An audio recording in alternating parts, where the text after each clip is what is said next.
For the second time this season, it's time to go racing for the Michelin Le Mans Cup after a cracking encounter which had its downsides, I suppose, in Barcelona with an awkward start, but then it developed into a tremendous race.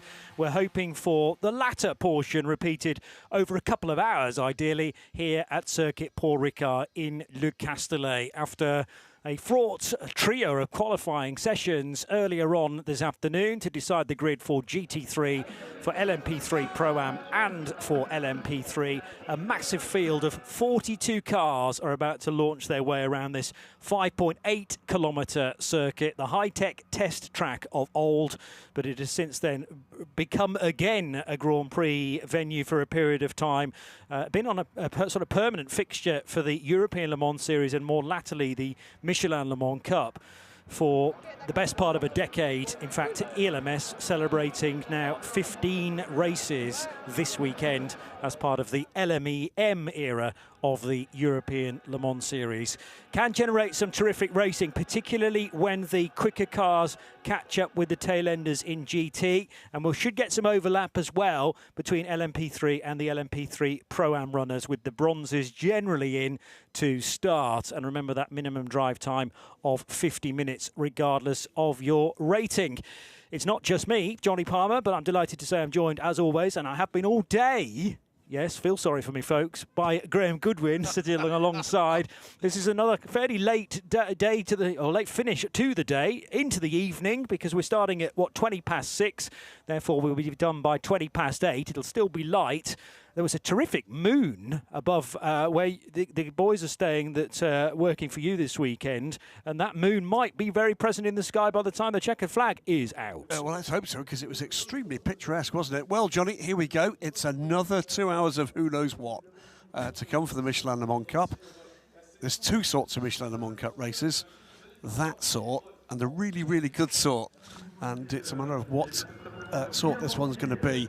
And I think we'll know that by the time they get to the Mistral Straight for the first time. Yes, that is true, because the scope for some carnage is often present at the Verrerie chicane, the first swing left and right, and there are some hard and fast rules in place dished out in the driver's briefing about if you do overcook turn one, more so at the at speed rather than the first lap. But there's an escape road which you must attempt to take to rather than just randomly rejoining, which can cause further accidents. But yes, turns 3, 4 and 5 will sort everybody out as well. We enjoyed GT3 qualifying though earlier on today, and one of the stars of it was that McLaren. It was SMC Motorsport, based in Barcelona, and they're here third on the grid in GT.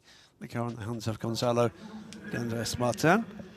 Second on the grid, AF Corsa's Alessandro Cozzi in his 51 Ferrari, the primarily blue liveried car that had early race problems, somewhat of its own making, in Barcelona. And pole position, meanwhile, is neither a McLaren nor a Ferrari. Instead, it's going to go to the number 11 Code Racing Development, Aston Martin. There she is. And it is going to be Sebastián Moreno that takes to the wheel for the opening spell of this race. There are the qualifying times in GT3. So the GT cars at the back of this grid, otherwise composed of two different classes of identically spec'd LMP3 cars. And the first of those classes, first set of classes in front of GT3 are the Pro-Ams, 27th overall and 5th in Pro-Am. This, Johnny Palmer, is our reigning championship winning car in LMP3 Pro-Am. It's Eric de Donker, and Eric will start the car. Grand old man of endurance racing, hope he doesn't mind me saying. But, this car 5th on the grid in the Pro-Am class. The class that includes a bronze non-professional driver. LMP3 out of them does not. And 4th on the grid. Excellent performance from James Sweetnam, stepping in for George Nakas in this car for Paul Ricard. The GG Classics, no relation. 4th on the LMP3 Pro-Am grid. proudly wears its Aussie brand. James Sweetnam proudly wears the Union Jack, British driver, of course. It sits in the middle of the huge LMP3 grid across the two classes. See there, still 20 degrees in the air. Coming on for 6 minutes past 6. Yeah, so we've got about 15 or so minutes before the first racing lap, and now we'll turn our attentions to the LMP3 cars with the purple backing to their racing number. That tells you that they are in LMP3 Pro Am, i.e. there has to be a bronze in the entry, and generally then everybody else has gone for a silver, so each of the other drivers are silver, with the exception of the Ajit Redant by Viraj car, number 16, which is Ajit Kumar's car. Everybody I can hear, even from here, screaming in India in support of Ajit, the Kollywood superstar. And he is joined by Roman Wozniak, a fellow bronze racer. So it might actually see that Roman is qualifying later on in the season. Here is the 71 car, which is on the front row in LMP2 Pro-Am. Stefan Aust, who continues to do so well off the back of a frightening injury towards the rear of last year's season in Portimao. And the next car we're going to see has, to some degree, been the real star of the show in recent times in the Michelin Le Mans Cup, because Alexander Bukantsov managed to get pole position in Barcelona, and he's done it again here now in Paul Ricard, topped a lot of the times as well through free practice this weekend, so perhaps not a surprise to see car 34 performing so well. And here is Alexander Bukantsov. Sean Rashid was heaping praise on the shoulders of the Emirati flagged driver. Correctly so. He's been pretty dominant in qualifying form, hasn't he? Long time resident in United Arab Emirates, and has had real success in radical racing there. Sort of stumbled into the Asia Le Mans Series some years ago as a result of that, when COVID intervened and put the Asia Le Mans Series there. On to 5th overall in the LMP3 class for STA Racing by VPS, the 92 car. 5th on the grid, of course, for that 92, and it is Lucas Facuri that will start the car. Getting into the zone there, Lucas. So again, there is a choice to be made as far as the starting drivers are concerned, and I'm just scanning now those selected drivers for the opening stint to work out whether we've got any of the golds in play, but it looks like all three are being held back. There's only 3 golds from 3 individual cars, otherwise they are silver combinations, and this is the Duquesne that is in 4th position for Nielsen Racing. Yeah, highest placed Duquesne on the grid. Mikel Bitsamba, it is aboard the number 4 car and sits 4th on the grid. 23 Events Racing's 50 car, qualified by Colin Queen. And it will be Giovanni Massio aboard the number 50, 23 Events Racing Ligier. That sits in a line of 3 Ligiers, the lead of this grid. We move to the front row, Johnny. And here's Artur Rodjan. Now, his session took a little bit of time to get going, and Rodjan was, did he have a spin, or he was just slow, I think, coming out of the blocks, and took a while then to get into his mind. We'll pause for the national anthem.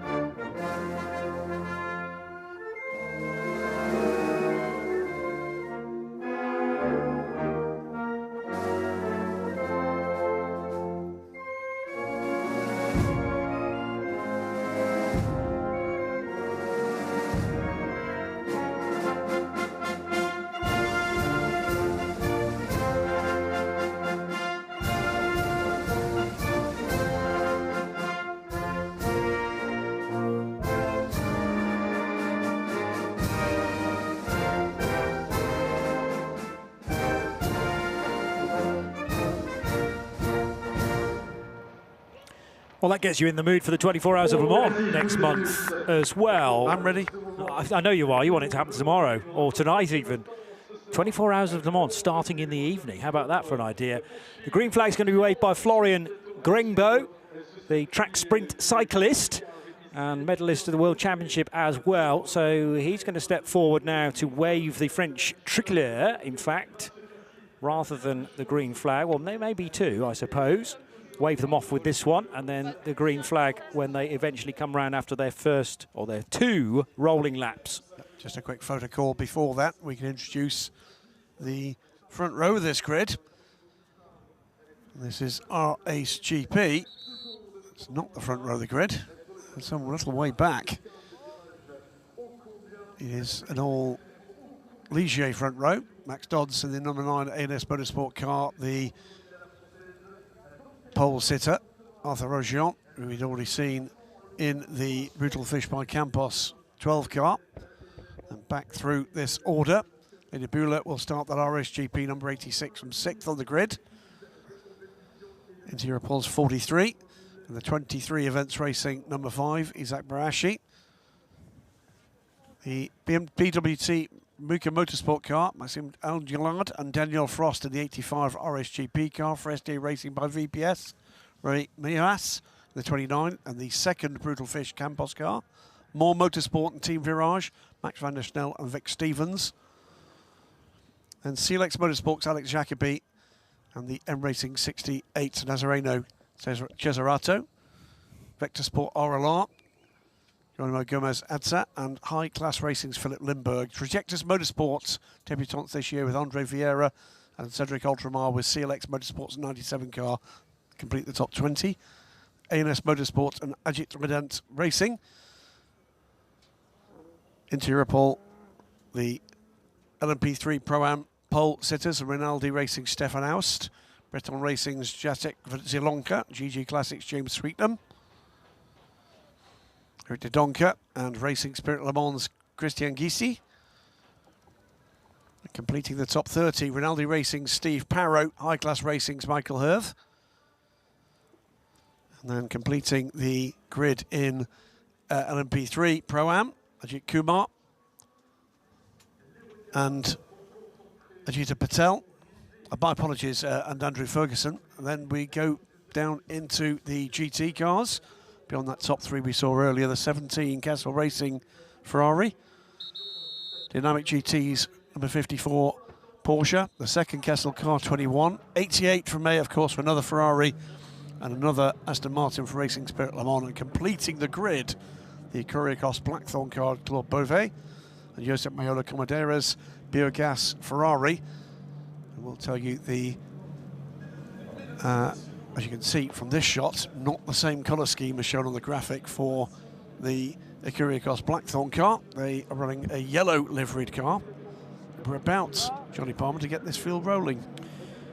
And it should be for 2 rolling laps. The reason I went quiet for a period of time there is because I'm drastically trying to look up the minimum pit stop reference time, which I think I do now have at 160 seconds. Let's just check. 1st to the 3rd of May 2026. Luc Castellet, I've got the right document. That's excellent. 160 seconds.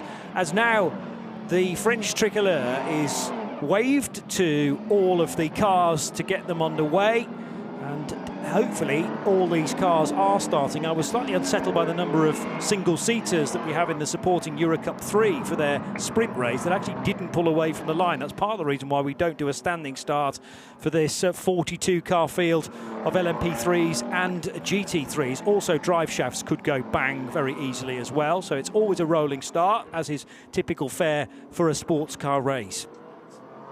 In particular with a mixed class grid, all sorts of shenanigans. They apply the rule of what could possibly go wrong, to which the answer is lots and lots. Everything, basically. So let's at least give them a running start coming out of Virage Dupont. So if you're unfamiliar with this circuit, it's got 2 kind of ends to it, east and west, where they're very tight and technical. This is what's known as Virage du L'Hôtel, the hotel sequence of corners, turns 3, 4 and 5. They've already hopefully safely negotiated the Verrerie chicane, the Verrerie S in the background, which is here. So left and then right, up towards Hotel, which is 3, 4 and 5, and then round the arcing turn 6, through the kink at 7, which is basically an acceleration point, even though it is a corner. And for the second year running now at Le Castellet, we are utilising the chicane Nord, which is turns 8 and 9, hard braking into a fairly tight left and right sequence. It's a bit like the second chicane, a bit tighter actually than the second chicane on the Mulsanne Straight at Le Mans. They then pour out of there, continue to accelerate up towards Senior Corner, which is not as high speed approach as it is without the chicane, needless to say, but nevertheless Senior is still a very daunting corner. There is an uphill approach to that, which that angle gives you a very good view of, into that rapid right-hander named after the town village nearby. Lots of fandango going on down there in various garages, because the important stuff has not yet started. By the way, you can watch plenty more related to the Michelin Le Mans Cup and indeed the European Le Mans Series on the FIA WEC Plus app and website, and of course that's where you need to be heading for next weekend's second round of the World Endurance Championship as well. We know that quite often we hear that people would like us to pause once in a while in commentary so you can hear the cars, and we're going to do that for just a few seconds right now, Johnny, just to remember the life and the achievements of Alex Zanardi, who passed away yesterday. Huge aberration for Alex, as I know that millions, billions do around the planet. We're just going to let you listen to the cars and think about Alex for a few moments.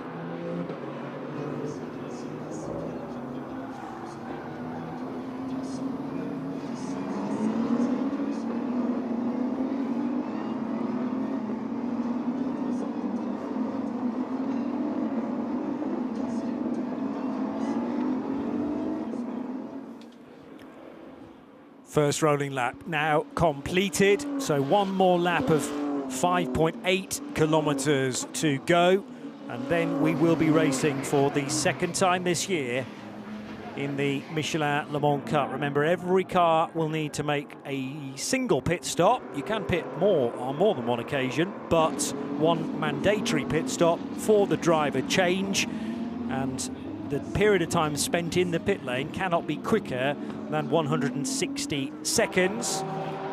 You also must make sure that each driver has been in the car total for 50 minutes. So a lot of the bronzes can actually pile out just before the half distance marker, and that generally means therefore there's a 20-minute pit stop window from 50 minutes into the race to 50 minutes to go in the race, and we will try and keep you up to date with what's going on there as well. Let's just confirm that, yeah, all of the LMP3 Pro-Am and the GT3 runners are starting with their bronze drivers, and we haven't got any of the golds in just yet into the LMP3s. However, there is a car already under investigation for a potential starting grid infringement. Yeah, Graham. it's the second place on the grid, number 12 car, the Brutal Fish by Campos car. Now, did that car get away too early? Well, it's possible. Did it lead, or did the lead car? The other thing is, when the minutes to go boards are shown, you can't be left with more than a single member of your personnel to make sure that the car actually fires up, but other mechanics will have to go and clear the grid. So it was either too many people there or doing things that are not allowed to be done after the 5-minute board and after the 1-minute board. Well, we'll see what we are speculating. Race control and the stewards decide about that, but that's potential bad news coming to Brutal Fish by Campos. So we're going to get all cars at this point getting into grid position. I'm sure we'll hear from Gwen Boursier. It's a busy old time to start a race. Felipe Laza, who shares the car with Stefan Aust, waiting for his opportunity to shine later in the race. Great qualifying by Stefan, coming back from injury. Great to see him back in feisty form. There's the dramatic music in the background then. The car's now about to head towards Garlaban corner and being instructed by our race director to form up in their 2x2 formation. And the next big ask is that your car goes right through the grid hatchings, either on the left or the right-hand side of the grid, depending on where you have qualified. And that is where a lot of penalties have subsequently had to be applied, because cars were out of position or they'd started to overtake fellow cars before the start line. It's got to be so careful here that you're in the right position. But we will concentrate far more on, fingers crossed, a safe run through turns 1, 2, and then ideally 3, 4 and 5 after that. There's deliberately a gap between the back of LMP3 and the start of LMP3 Pro-Am. We are underway with 2 hours of racing around Circuit Paul Ricard, round 2 of the Michelin Le Mans Cup. And here come the LMP3s then, with the Pro-Ams in behind them, but it's been a good start around the outside there for the number 4 car, but even better potentially for the 12, which does have a penalty hanging over it. But Artur Rodgen has got the jump on Max Dodds in the ANS Motorsport car, and also Mikel Pitamba's gone pretty well in the number 4. He's up to 2nd place now for Nielsen Racing. So Dodds does appear to be the big loser in this as they thread their way through Virage de l'Hôtel for the first time. Yeah, the number 4 car stepped out of line. Did he do it at the right point? If he did, brilliant start. If he didn't, trouble looms. But so far, with the 12 getting away very quickly indeed, the number 4 from Nielsen Racing is in good shape. Yes, again, the outside line of that grid is the favoured one, even though the pole is on driver's left. I suppose you've got to give the pole position to the driver on the left there, because, and there's a huge spin, and this could be Carnage as the car rejoins. And that's one of the BWT Muka Motorsport cars that collects. It's the only BWT car. It's the only BWT car. So what number is it then, is the next question? It's 9, I think. Okay. And how many other cars have been affected by deployed, it? Safety car deployed. Leader to slow down, please. Leader to slow down. 80 kph, please. It was the CLX Motorsport car that lost it. We didn't see what triggered that, but from there on in, they were a passenger, and it was a matter of whether or not he could get, he would rejoin the track. Out of control, it did, and the rest was pretty inevitable. Maximilian Angelard in the BWT Muka Motorsport car number 8. You are 1 out. And then we need to mop up everybody else that was involved there, and quite how the car ended up there, well before I thought the breaking point. But clearly side-to-side contact has speared one of the LMP3s well sideways, and it was only ever going to end up then right in the melee. Okay, leader to catch up with the safety car. All cars in one line behind the safety car. Information to all teams. We will be using the escape road at T8, T9. T8, T9, we will not be using the chicane. You follow the safety car in the escape road. It's Philip Lindbergh, by the way, carrying one of the ELMS banners on over one of its headlights. So that's clearly picked up some of the circuit furniture. Yeah, indeed. So you heard from Gwen Boursier, the incident sign is in the body of the chicane. That is the 87 out of the race, driver out and clear. It's Alex Jacobi. Just saw the middle and the end of that incident. We didn't see whether or not that was a loss of control or contact, but once it went, boy did it go. So we'll be using the escape road. So in effect, straight on, drivers are okay. We're seeing on, so watch here again.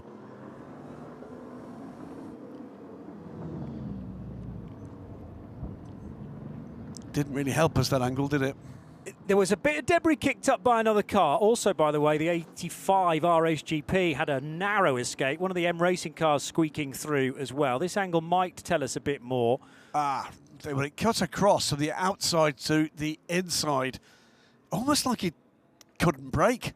It was either that he couldn't brake, or the cars in front of him started to check out way before that car was expecting, and realising that there may be some contact, steered way to the left to ensure that he didn't pile into the back of one or several LMP3s.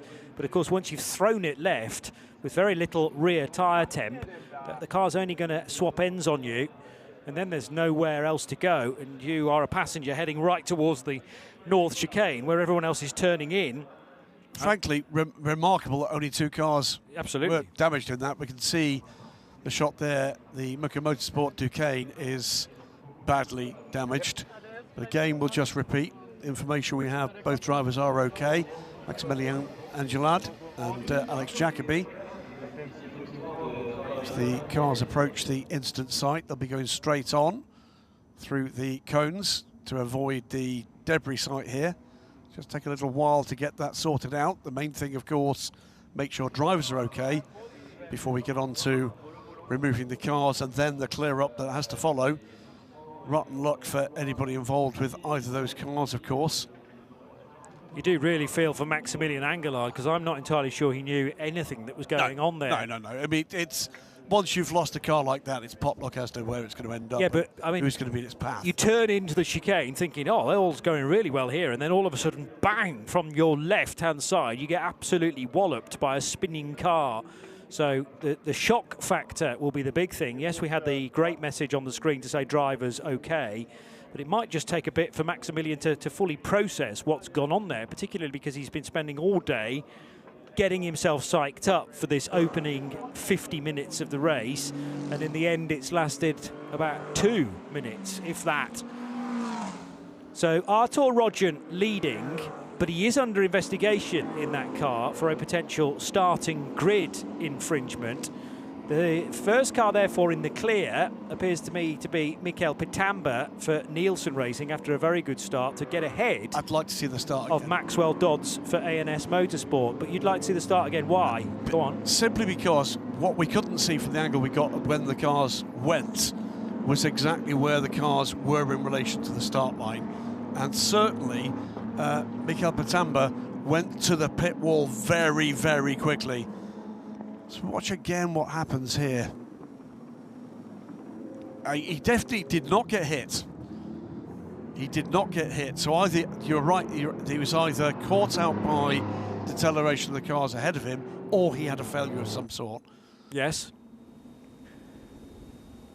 Well, certainly a failure you can't rule out, because these cars, you know, that's almost one of the first crucial hard braking points on the whole of the lap. You will have slowed at turn 3, admittedly, and then into turn 5 again. But of course, that many cars heading for the North Chicane, they're all going to be slowing. The first car slows at the normal point, but then others behind may be checking up slightly earlier. It's a little bit like a crash on a motorway. Yeah. And therefore, your braking point has to be a tad earlier than that on the first lap. I'm not suggesting that that was the issue, but the ripple effect, if anybody's slowed earlier than expected, the car behind has to react, likewise, and then eventually someone spins. So here are the top 2 cars on the road, at least, being Artur Rodjan and Mikael Pitamba. Then Maxwell Dodds, who started from pole position. Don't forget Lena Bula for RSGP running in 4th in number 86. Then Giovanni Mascio in the 23 events racing number 50 car, and Max van der Snel, who, well, it looked good in qualifying for him earlier this morning. The situation at T8, T9 will be looked at. There is no need to do further report. We're looking at all cars at T8, T9. So all cars at T8, T9 are effectively under review now. Well, there'll be all sorts of things in play. What triggered the incident? Did anybody take advantage in that incident? Because we did see cars, I think, legitimately trying to avoid. Yep. We've got double yellows at turn 1 and 2 as well. That might just be for some debris there.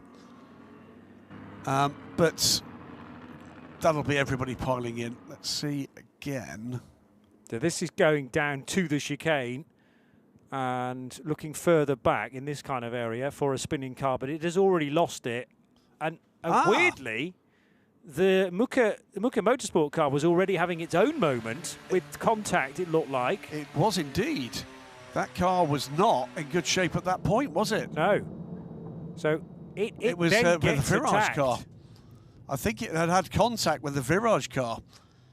So that is now, there are 2 Virage cars, but you're meaning the one that's painted in the Virage colours, are you? Yes. Vic Stevens in number 17. That was certainly alongside the number 8 car BWT, before it was hit car. by the CLX car. I wonder if we can see that again at some point, but that was a great angle. We didn't see the start of the incident for the 87. Not for Alexander Jacobi, so that's still a bit of a mystery. Maximilian Angelard is the car that was getting tangled up with Vic Stevens, we think. Certainly, the suggestion is it was the Team Virage car. Vic's continued, by the way, and is in 13th position. This is what I mean about Maximilian Angelard, just sort of, oh, now here's the start, and Nielsen Racing was well over to the pit wall, agreed. But was it, if the point at which it happened, remember, they've got to go through the grid hatchings. That's the issue. Right, so are you concerned, first of all, that the car jumped the start? No. Right, so it's not a jump start, but it's a potential out of position. Yes. Didn't go through the grid hatchings before you got to the start line. So you have to cross the start line, and that's the time when you can then move left and right. That was the question. Front and back and all of that sort of thing. Okay. Well, I mean, the start's under review as well. I'm sure we've had that message too. As it always would be. Yeah, yes. So they're going to be checking that too. I was shown around race control earlier in the weekend, and it was very, very calm in there because it was free practice 2 for the European Le Mans Series cars. So watch this again. No, he lost it on the curb. He'd lost it on the curb. Yeah. He was in the middle of his own incident. He was. And now there's nothing to say he still wasn't going to be absolutely banjaxed by Jacobi's car, but it probably didn't help. Max lost it. Yep, that's exactly right. He lost it on the entry curb, turn 8. That is Matisz Plushkel so, in slow motion saying, Max lost it. Yeah, he could quite easily have gathered that up. He's in the process of either a spin or a recovery, but then was collected by the 87. Yeah. But I actually think the trajectory of the Muka Motorsport car, even if he hadn't lost it, would have meant he would have got sideswiped by Jacobi, or perhaps another car would have been collected. But at this point, you know, poor Maximilian might actually be thinking that his mistake caused the problem. True. Which it didn't. No, but like you say, he was already having a half spin at the very least. We'll never know whether the car would have fully spun out. But yeah, his own moment on the curb. It's a good moment, you know, people watching at home at these races. You've got pretty much the best view in the house. You get more views than at times even we do. People involved in this race quite often will have little understanding of what's going on in anything other than the confines of their own cockpit. And I would be remotely surprised if the Angelard got back and basically said, what on earth happened there? Yes, and the team can now tell him a little bit more. I mean, we're revealing it. It's a little bit like a, you know, kind of digging for treasure, and we're shown a little bit more with every additional camera angle. But that's the great thing about having a drone hovering above the North Chicane on that opening lap. So I'm just going to cycle back through the various messages we've had in the piece from Race Control. It started with car 12 being under investigation for the starting grid infringement. That is currently the race leader, don't forget. Yeah. Then the start is under investigation, but we always get that message. But I do agree with you, there are one or two things definitely to find out about. And they are then investigating an incident that involved car 8 and 87, funnily enough, at turn 8. That's the big one. But actually, Gwen Boursier says we're going to be checking all cars going through the North Chicane on that opening lap to find out, I reckon, how Jacobi ended up in that slide. Was it all of his own making, or was he helped there? Also, then, did anybody take an advantage as those cars were spinning and making contact? I want to understand about Angelard. We've now seen that. We can see what actually happened. It was, I think, just an error over the curb. Just seeing somebody dropping down in the order here. It might just be a timing glitch. We'll leave that for the moment. But and then beyond that, were there any other contacts, and did anybody take advantage, legitimately or otherwise, in that melee? There's a rather bent Duquesne heading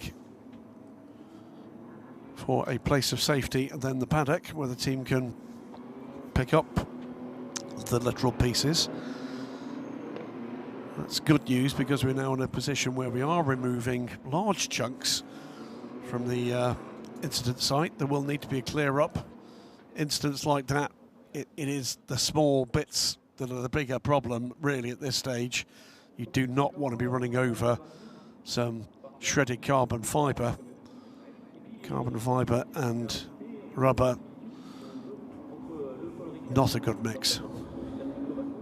And we have had in the past, if there's been a start line incident, for instance, cars actually sent through the pit lane to avoid the area that is affected. There's not really the option to send them a different route through the North Chicane, although there are certainly different ways of getting through that part of the track, but most of them are coned off for this weekend, so that would be even more tricky. And you then sending cars over curbs as well, which cool tyres tend not to like. Everyone, I'm sure, is being told to keep the pace with the car in front of them. Generally, the rule is 5 car lengths. Certainly that will be the case when the safety car starts to pick up the speed. And by the way, this safety car period now has been probably about 10 minutes. This is all included in the drive time. So it's not as if the first driver has to still do 50 minutes outside of the safety car time. You can soak up your bronze drive time, no problem, under the safety car. And nobody has to worry about pit stops and getting fuel or anything like that just yet, because a driver change is not likely to happen before the 50 minutes marker. Actually, the safety car came out quite earlier than I had realised, so it's been out for longer than 10 minutes now. And well done to all the marshals. We thank them, of course, as well for all of their hard work this weekend at Le Castellet, Circuit Paul Ricard. Certain races today have provided quite a lot of work for them to do. There's an hour and 44 minutes yet. We might have to thank them again. I hear where you're coming from, yes. Crichton and Tudis looking on. Not in this race. No, but nevertheless. Takes a close interest. Exactly. Safety car will use the regular track. No more use of the shortcut. You follow the safety car on track. So there we go. That's another step towards the good news that we can go back racing shortly. It's interesting to see a literal bucket being used to pick up the pieces. Yes. It's often a throwaway line. Cars going back in buckets, in that case literally so. Bits of cars on this occasion, unfortunately, yes.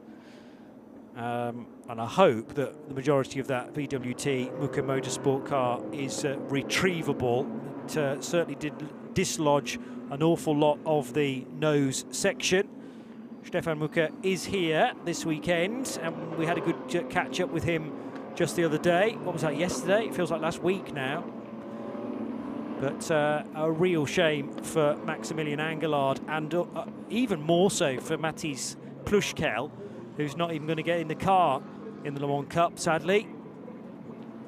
But their next opportunity to be racing in that number 8 entry will be the 3-hour race for the Michelin Le Mans Cup that is supporting the 24 Hours of Le Mans this year on the Friday before the main race. Major difference, you understand, Johnny, about that 3-hour race.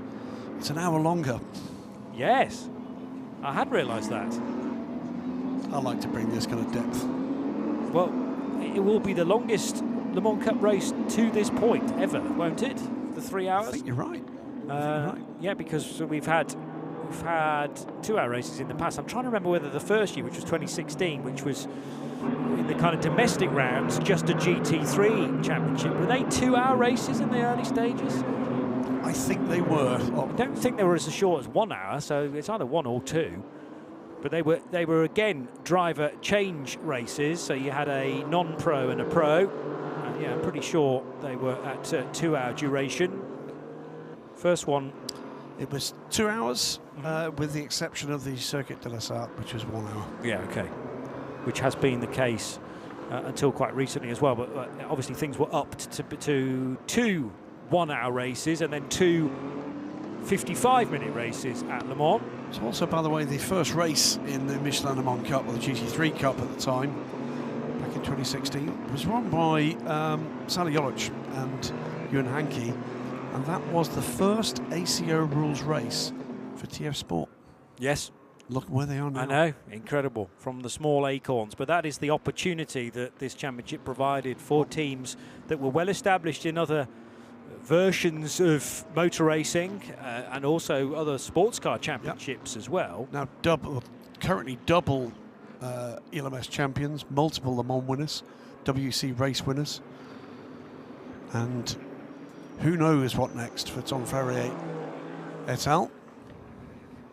Tom came from actually a touring car background when he raced. I know he raced single-seaters as well, but the team management side of things has been going for a good long time now, certainly a decade within the ACO Let's keep rules the gaps element. as close as possible, please.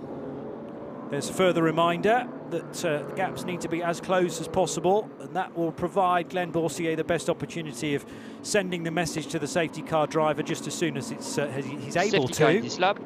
Oh, it's going to come in this lap. Wow. I was about to say up the pace, but clearly that message has already been sent. Reminder, no erratic driving for the restart, no erratic driving for the start, no overtake before the line. There's further confirmation, should it be required. And erratic driving, well, a lot of that is down to just excessive weaving sometimes as well. There is a rule in Australia that when the safety car's coming in, you can't weave at all. Weaving is permitted, but not to an extreme level when you're going from white line to white line. Green flag's being waved just around the corner at Virage du Pont. But when does Artur Rodjan acknowledge that, and can Mikel Petamba, Maxwell Dodds and Lena Bula and everybody else react in time, as they are all greeted then by the green flag, and Artur Rodjan gets a sniff of a gap to Mikel Petamba, to the Brutal Fish by Campos car number 12 over the line to lead right now. The car is under investigation for what might have happened on the starting grid, remember. Petamba in second, third position for Maxwell Dodds, fourth place for RHGP's Lena Bula, and then it's Giovanni Maschio and Max van der Snel completing the top 6 in LMP3. Absolutely. Beyond that, into Europol's Alex Bekantsov leads LMP3 Pro-Am with a fair amount of the field, by the way, in amongst the GT3s, which is headed by Sebastian Moreno's pole-setting Code Racing Development Aston Martin. We'll wait till that all sorts itself out, we hope, in the next lap or so, before determining who's in what position and in what trouble. So, orderly restart to this point. This extraordinary view. The car's heading in 3 different directions on the same track, seemingly. Yeah, as they disappear actually against the direction of travel for those down the Mistral Straight. Those cars going through turns 3, 4 and 5 in the background, incidentally. Confirmation. It's going to be, Graham, for car 12, the race leader. It's a drive-through penalty for the race leader, so that's why Artur Rodjan is pushing on, as he's going to be dropping all the way back down this field. Now, what do you do? If I'm off the Rodjan, I'm not doing that this lap. I'm doing it the next lap and trying to push through. I've got a clear track ahead of me. Use the opportunity the rule book gives you to open up as big a gap as you possibly can. At the moment, he's got a quick car and a clear track. Normally you get 3 chances, don't you, from the issue of that message, the assessment. You get the opportunity to pass the pit lane twice, and then the third time you have to come in to serve that drive-through penalty. Don't have to stop with the team, it is from point to point, but the thing is you can't do any work on the car, not that they would want to, because it's performing pretty well. In fact, he's just done the fastest lap of the race, Artur Rodjan. Well, to give you an idea, I mean, so yellow's in turn 13, who's in trouble there? That is it's the 16 car. And that is Ajay Kumar, who's had a bit of a moment. To give you an idea of what impact that would make at the moment for the number 12, well, a time penalty for a drive-through penalty is 30 seconds. Add 30 seconds to his race time right now, and that would drop him from first down to 31st. Yeah, so that's the level of places he is at risk of losing, whereas you stay out for a further lap and it might be, well, not 32 places, you might take, say, 25 places, but it's better to try and extend the gap, which he's actually doing to Mikel Petamba, 2.2 seconds now, a slim advantage, but he'll be concentrating on where he might feed in, well, the team will at least. Oh, there's one of the bollards in the middle of the track that was collected by one of the LMP3 cars, pinged it up. It's almost less to do with the race lead, that's gone anyway. Yeah. It's about where in the order he will feed back in, and the longer he can stay out, legitimately, there you go, there's the bollard, collected there by not the Mole Motorsport car, but the draft then put it in front of, I think, one of the ANS cars. It was one doing battle with the 85, so it might have been Vic Stevens. It might have been the M Racing car, but that wasn't the right livery for that. Anyway, I don't think it did any damage to said car. Here's Mikel Patamba in the number 4 then. And has Artur Rodjan pitted on this occasion? No. 2.2 being seconds. Shown no, in he's the pits. not. So he's cracked on. He is cracked on, as you say, in the distance there. And 12 through is the flashing digital message above the starting gantry there. So a further reminder to Artur Rodjan. He will be very, very aware already. And so what happened with the... This is side-by-side for... It's the lead for GT3.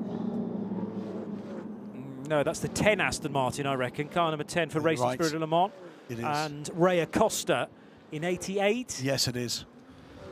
But I didn't see precisely what the issue was there. They left the chicane side by side, and Acosta's hustling on. Now a car's gone straight on. It's at the 50. It's the 50. Which was where in the order, and how did it end up there is the next 50 question. was 6th in the order. Okay, so Max van der Snel up ahead. And Max van der Snel barely made the corner, but then snapping to the left, Giovanni Maschio. Almost in avoidance, I think. Possibly.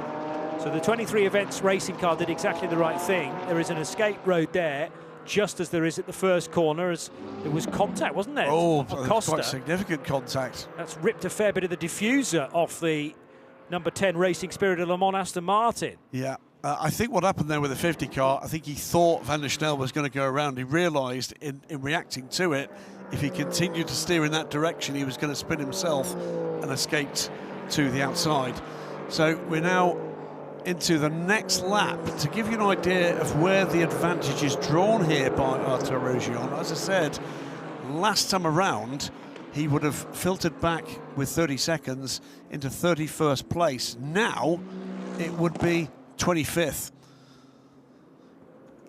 Yeah, so not great, but better. True, but it's all relative, isn't it? And by the way, we'll be better again on this lap.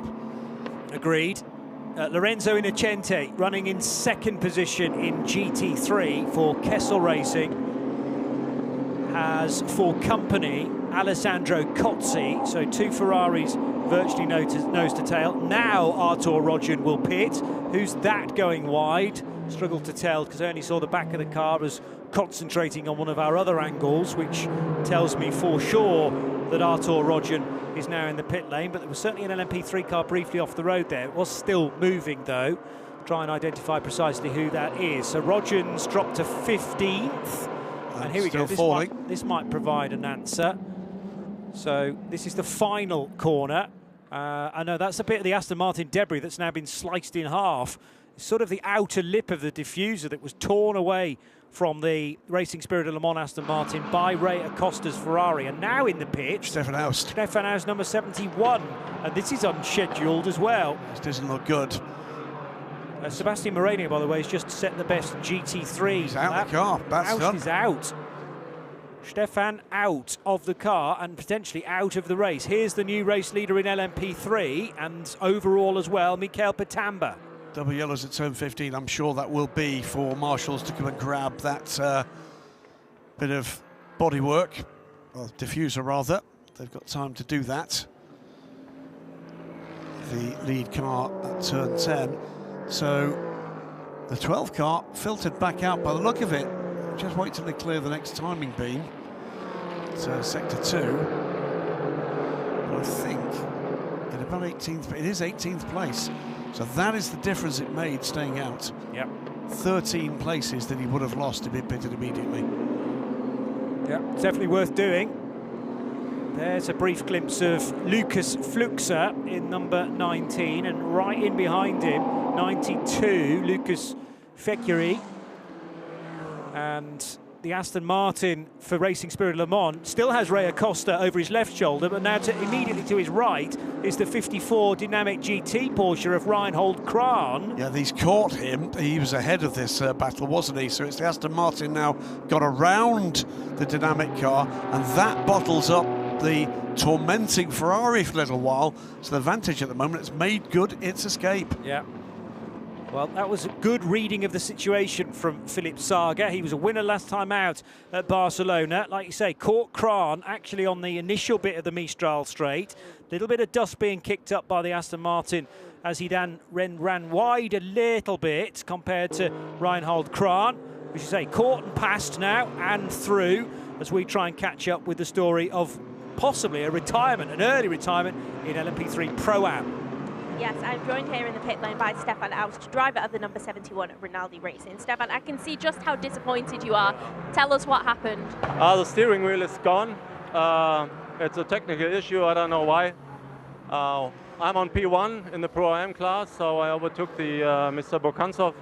I'm very good. The car was very nice, but without a steering wheel, so it's a mess. I'm really disappointed now.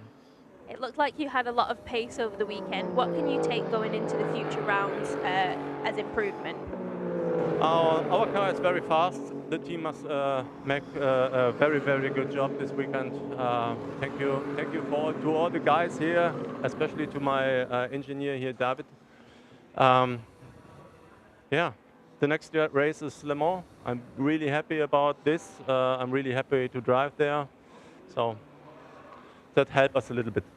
So sorry about that, thank you. He's properly upset there, Stefan Aust, and he's battled back to health.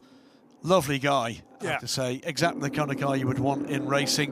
And it sounds like the electronics have bust in that steering wheel. Well, yeah, his explanation is a little bit lost in translation. The steering wheel is gone. I assume the steering mechanism no longer works, therefore. Now, what I don't know is whether it's like a fly-by-wire system in this. I don't know that it does mean that, or whether or not all the electronics have failed. Ah, okay. It could be that. So the steering wheel as a functioning item, i.e. buttons on there, maybe a digital readout. It's effectively, it's his dashboard and the functions that go with it. Right. We saw, by the way, while Steph was completing the interview, if you see here, move for the 99 on the 86. That is for third place overall, my apologies. Trouble for the number 23 car, the Biogas Motorsport car of Josep Miola Comedira. That car has rejoined, but is a lap down now. So yes, maybe an electrically routed problem with the steering wheel just effectively closing down, and you can't then restart that. Maybe the team attempted to do that on pit lane, and as soon as you lose a lap, it's possibly time to pack up anyway, because they're here to win races, to win championships. He was already ahead of Bukansov as he'd made the point. So Bukansov kind of gifted that lead back again now in LMP3 Pro-Am, and leading by only 0.9 of a second over James Sweetnam in the GG Classics car, the blue number 58. And then it's Breton Racing and Motorsport 98 for Jacek Zielonka and Eric de Donker. Here is Reinhold Kran in the dynamic Porsche, number 54. So Canadian racer with American racer, two North American guys, Ray Acosta, who impressed me in Barcelona. He's stuck right in the action again. There is Bukansov, that is the lead battle in LMP3 Pro-Am, but the battle for the lead in GT3, let's have a look. It is Code Racing's Sebastian Moreno in the number 11, Aston Martin from Kessel Racing's Lorenzo Innocenti. To a good start from the 17 Kessel Ferrari. Third is Alessandro Cozzi in the 51 F Corsa Ferrari. Then the SMC Motorsports McLaren. The number 10 Racing Spirit Le Mans car, having cleared that dynamic Porsche, sits in fifth, but with LMP3 cars in amongst that lot. Almost an overlap on this occasion for the 85 of Daniel Frost. He's trying to get underneath Lopez Cesarato, and did it into turns 1 and 2. So the M Racing car, which is being driven by Nazareno Lopez Cesarato, which is the second surname for M Racing, has just been overtaken on that main straight then by Daniel Frost, who is the championship leader, don't forget. Enzo Peugeot and he, with that terrific result in Barcelona. Again, a little bit wide for Lopez coming through turn 3, and that allowed the recovering number 12 car of Artur Rodjan through. So Rodjan's now back up to 15th place. We reckon he dropped to 18th place. 14th, in fact. Yep. So he dropped to 18th, didn't he, coming out of the drive-through, and he's now back up to 14th, having just overtaken the Lopez car for M Racing. Maxwell Dodds, by the way, giving Mikel Patamba no rest here, the lead of the race. So Nielsen Racing against A&S Motorsport. Duquesne against Ligier. It's a second Duquesne, by the way, sits in 4th place, the RHGP number 86 car. New fastest lap of the race, meanwhile, goes to Arthur Rojan. 2 minutes, 0.798 in recovery from that drive-through penalty. So, 2 investigations underway. One is into the start, the other one is into the shenanigans that happened into and through turns 8 and 9 that brought out that safety car. Not necessarily expecting much from either of those. I have a suspicion there might be one decision made. What, in total? That it might affect the race leader. Yeah. The move looked early from me to the inside, and we have seen that punished before. And then the next question is anybody to blame for what happened at the chicane on the first lap? I mean, to me, if it was an error, the error appeared to be made by the 87 car. Yeah. There was definitely an error made by the 8, but that was an incident all on his own, almost. Unfortunately, it left him in the pathway of a flying number 87 car. And that's all she wrote. New fastest lap of the race this time to Max van der Snel. 2 minutes, 0.577. The car sitting in 3rd. Brush there between the 23 car and which one was that? Good question. 23, by the way, is the biogas Ferrari with Josep Maiola at the wheel. It was one of the LMP3s because it had a gold number, a gold backing. Now the McLaren has a little bit of a look at the inside of the 51 Ferrari. Well, this is for 3rd. 3rd and 4th. Yep. Alessandro Cozzi just ahead of the McLaren, which is being driven by Gonzalo de Andres, number 77, and they've got a bit of a gap then to the 3-way fight of Reinhold Kran, who's got back ahead of Philippe Saga, because Saga had squeezed ahead of him, hadn't he? So Kran, Saga, Acosta is the new order for 5th, 6th and 7th. But the Aston had cleared away, so clearly something's gone on there. Racing Spirit of Le Mans Aston Martin has been further delayed. It was 2 seconds slower on the last lap than it had been previously. I think he's had a minor incident there. The other thing is the number 9 is missing its legality panel. I was about to say exactly the same thing on the right-hand side. So that's going to have to be addressed, I would fancy, in the pit stop. But is it going to actually be leading by the point that they get to the pit stop? It's a little way off yet. Can it swoop around the outside? Yes. But within the track limits is the next question. They're still side by side. And yes, but who's this in 3rd position ganging up on in the more motorsport car? Max van der Snel might be the last one laughing here. If he can dive bomb the Duquesne, which very nearly lost it in the braking area for Virage de l'Hôtel. It was well controlled in the end, though, by Mikel Patamba. Max van der Snel down the inside into turn 5. They're certainly level pegging, but Patamba gets the better exit because he took the wider line. Great racing. And actually, they remain in the same order, just about. Yeah, all sorts of moments there. This might be the moment for... It was indeed the moment for the GT3 race leader. That was the P4 racing car, I think. Yeah. That's what cost the time. Now, whether or not that was a dive up the inside where there was no space, or whether or not that was the passing P4 car, which was for position, by the way, I think. P4 racing, it was. Yes, okay. Because it's one of the cars that was delayed in the early stages. So this was the pass. Clearly see there, by the way, the missing bit of underbody from the number 9 car. So ultimately, Maxwell Dodds does become the new race leader. That's the significant change, getting ahead of Mikel Patamba. But then we had Patamba versus Max van der Snel, and potentially Maxwell Dodds losing further ground. But Dodds is in front now in that damaged number 9 A&S Motorsport car, and if this was an ELMS race, then there would be a message on the screen saying, please repair your bullet, your cheese ring. It'll come, without a doubt. They're just very busy at the moment. But we're left with a remarkable situation with yet more debris, by the way, at that final turn. And as this field gets spread out, that's more and more difficult to move without an intervention. that you've got the number 9 car with visible damage, which we know they'll need to fix. We've got the number 4 car with the possibility of something hanging over it. So have we got a situation here where potentially the 3rd place car is the de facto leader in a few minutes' time? Yeah, that's it's certainly a chance of that, and that's why you constantly have to be paying attention to these races and try and work out which is the car that's not likely to get a penalty between now and the end of the race. Of the penalties that we know about that are being investigated. So certainly Max van der Snel had an interesting time in qualifying earlier this morning when he did lead that session at one point, then dropped to the back, and now he's going to be able to get ahead of Mikel Pitamba. So that is 2nd place cleared for Dutchman Max van der Snel and the more motorsport car. And this the 99 entry that he is sharing with Tim Gerhardt's fellow silver racer. But that's one of the jobs done.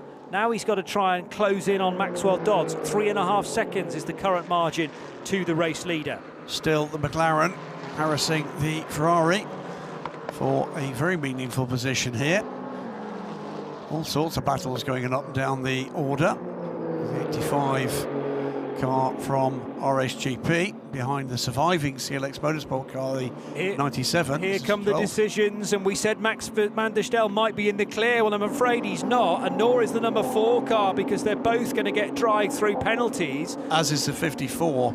As is the 54 car, which you're going to have to remind me which one that is. That is the dynamic Porsche. In GT. But we're talking now in LMP3 about the 2nd place car and the 3rd place car. And I had suggested that Max van der Snel might be the first that was in the clear.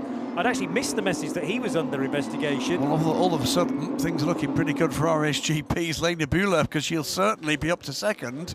So the 4 car, the 99 car and the 54 car, 2 of which are LMP3s, the 54 being the dynamic Porsche, they've all been assessed with a lateral movement before the line. That's penalty. They should run through the grid hatchings, and what they did was to move to the right or to the left before the line. They're not permitted to do that. And your big concern was the number 4 car. Yeah, I didn't spot the 99, but I absolutely did spot the 4. And I wonder whether there was a concern about the 12 as well, but the 12's already taken a penalty, so let's not try and heap more woes. So the 12 meanwhile... here's the start. Yeah, 12's okay. So where's 12's the 99? ahead. 99 is in the middle, so he absolutely did. And the 54 we won't see because it's too far back. Yeah. But watch the 99 car. And also the 4 car, so it's the furthest row there. It moves immediately right. And he's already in between the 2 cars. That's the gold and black car threading the eye of the needle. I think that's fair bang to rights for both of those. So at the moment, good news for Maxwell Dodds, but the bad news is the McLaren up the inside this time. Can he make it? Can't do it there. Bad news for Maxwell Dodds, of course, is that he's got that damage on the car. Yes. All sorts going on, and yet again... So Lena Bühler effectively leads this race now then? Well, it's remarkable, yes. You know, if we get the call to the pits that they should repair that damage, it's going to take more than 30 seconds to do that. Yep. We know that for A&S Motorsport. Well, RSGP may just be keeping their powder dry, but well aware that the race might massively come to them in their direction as Max van der Snel now sets the fastest lap of the race. So he again will have 3 laps to react to that drive-through penalty. Now another incident being clocked, which is between the 10 Aston Martin for Racing Spirit of Le Mans and the 88 AF Corsa Ferrari. Well, that was coming out of the final corner, as now there are cars all over the place at the north chicane. LMP3 facing the wrong way. That's the Innocenti Ferrari, possibly? Yeah, I think so. That's the 24 car. 24 from LMP3 Pro Am, which is the Racing Spirit of Le Mans entry for Christian Gysi. Did they hook up with one another somehow? We only cut to that after the cars had a moment. I think that's another LMP3 on GT3 4 position. It's another of the cars that was trying to recover through the GT3s. Yeah, and this might offer us a clue It's right. Yes, it did. Right behind the graphics tower there. It was the 24 trying to get up the inside of the Ferrari to take the corner. Pretty much the same position as the Muka car got in trouble. And still trying to totally define which Ferrari that was. My guess, yeah, because the middle sector offers us the clue. So it's Lorenzo Innocenti. My gut feeling was correct, and that's the 17 Kessel Racing car, which isn't yet showing any significant drop-off in position. Or was it second? It was second. So it's dropped to fourth. And now into the pits arrives Reinhold Kran to serve his drive-through penalty. More smoke. I was peering at the timing screen. Was that a slight issue for the 86 RHGP and the 19. This is the Lena Bula. Battle for fourth. Yeah. And now heading to the pits is Mikel Patamba over to the right. That's to serve the drive-through. So where is he going to filter back out to?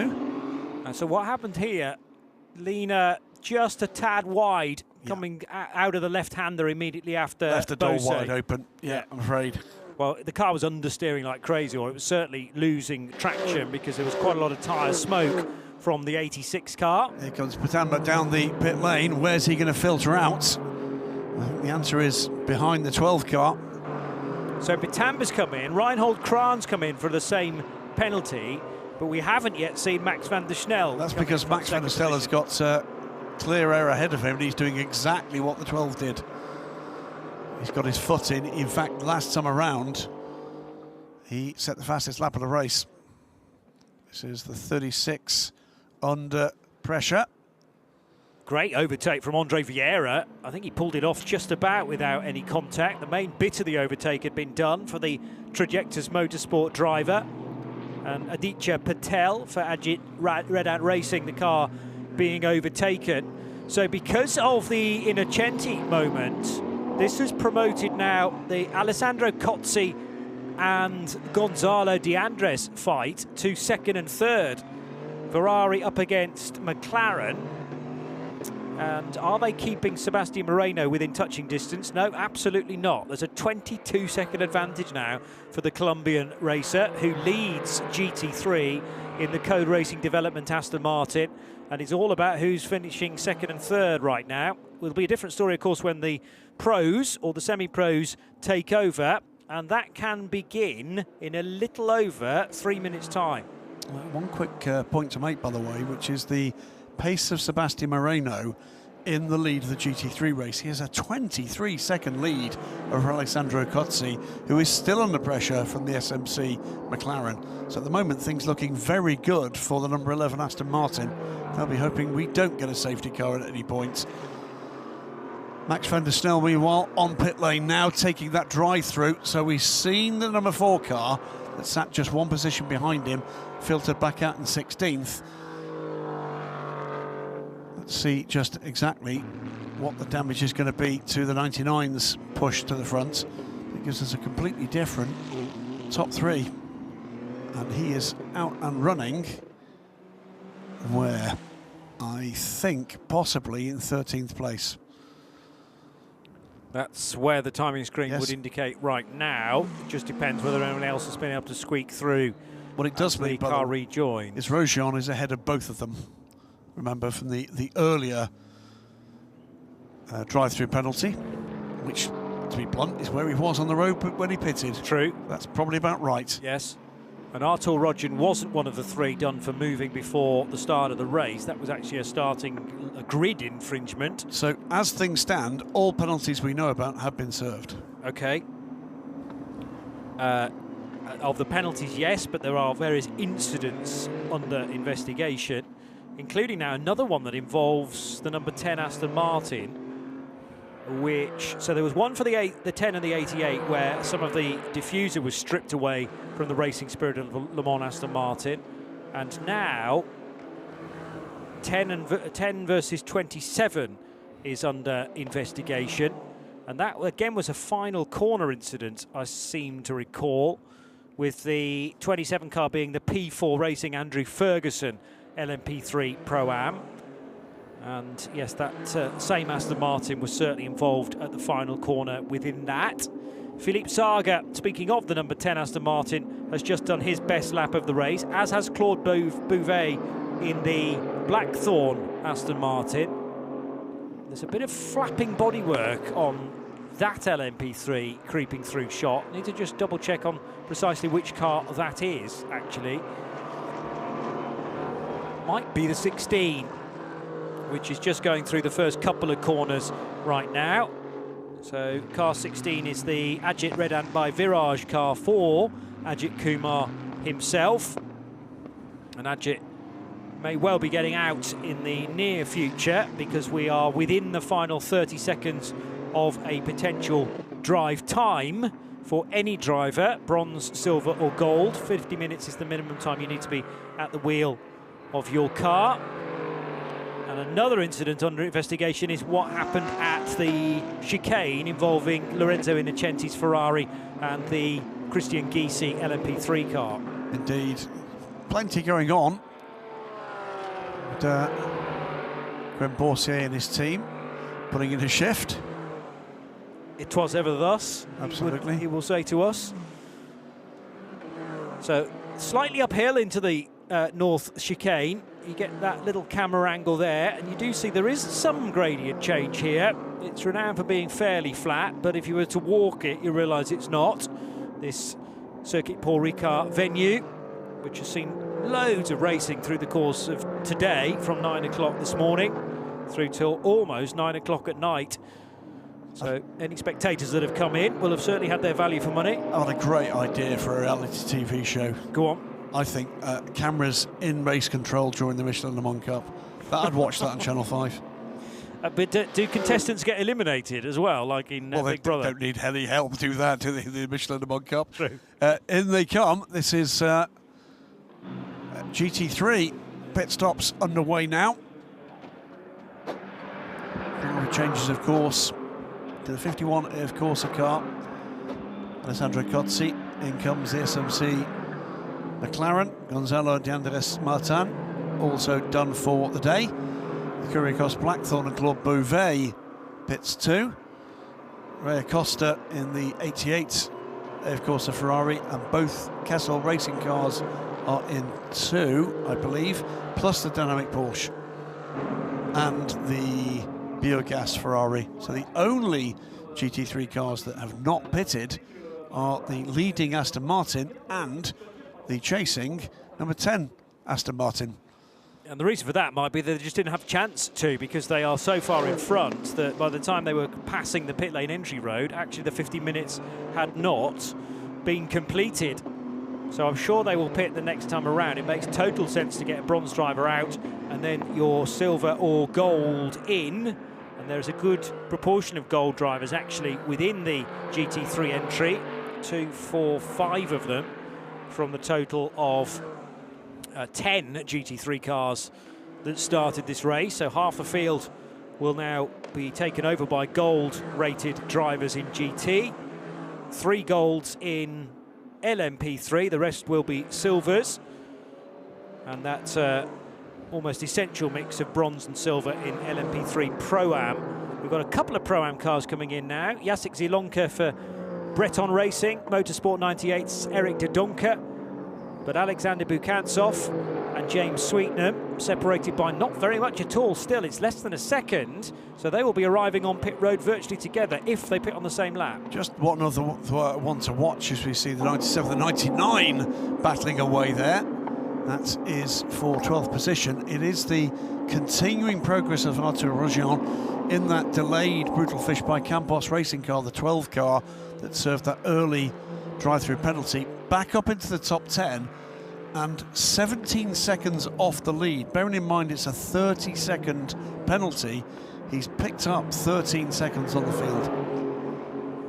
Great effort. 2 cars absolutely nose to tail now heading towards the first corner, the 2 teammates, and I reckon there was a place change there as well. So the Forestier Racing cars, Roux, Moyhouse and Lucas Fekiri, potentially switch positions. 29, no, still ahead of 92. So they were side by side heading into the first corner and have remained in the same order, 7th and 8th.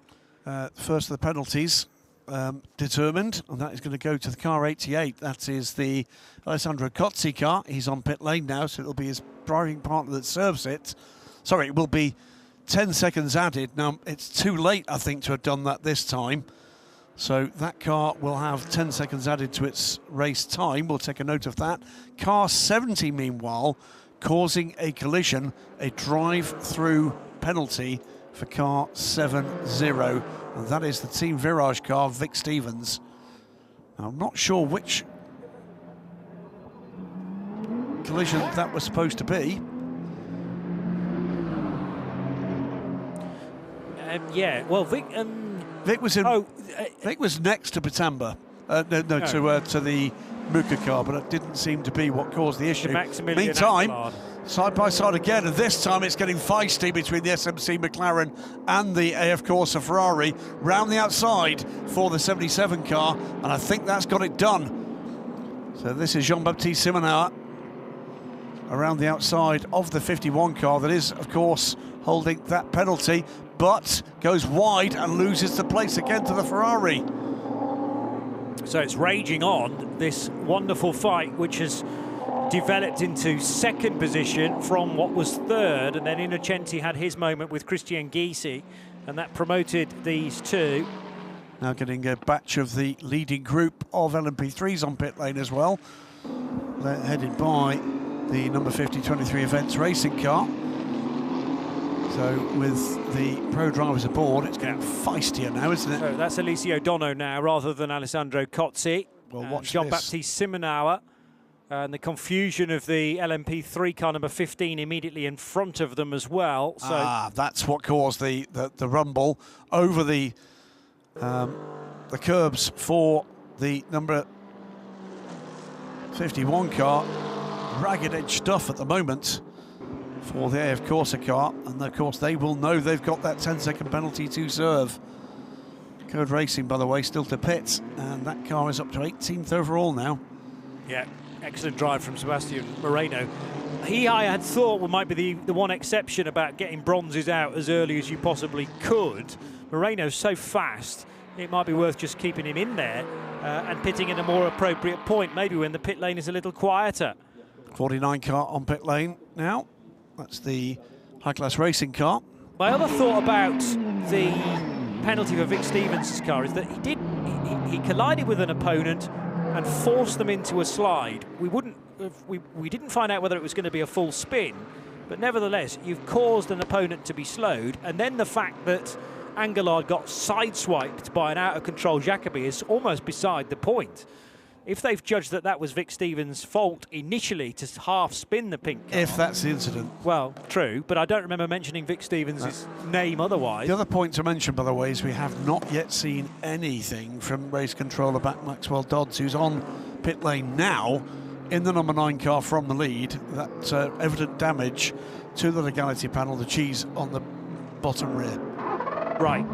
I think you're right to be sceptical about Vic Stevens, because actually he was under investigation for a potential collision with 85, which is the R-Ace GP car, and that was turn number 1.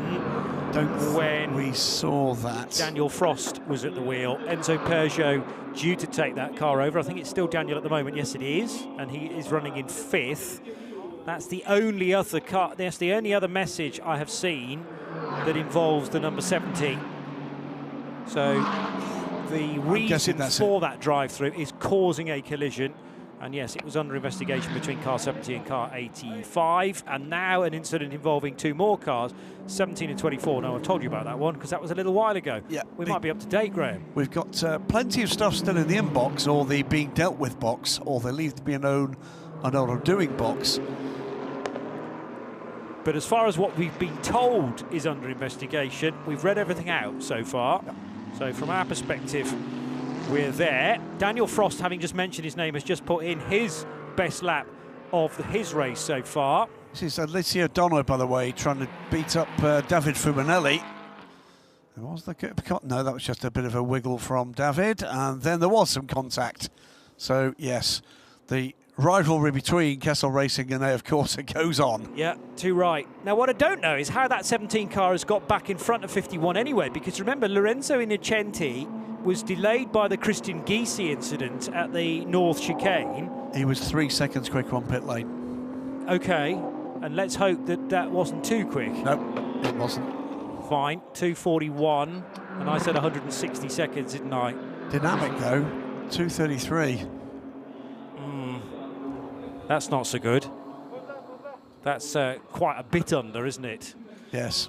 Oh dear, okay. So that's the 54 Porsche that you're talking about for Dynamic.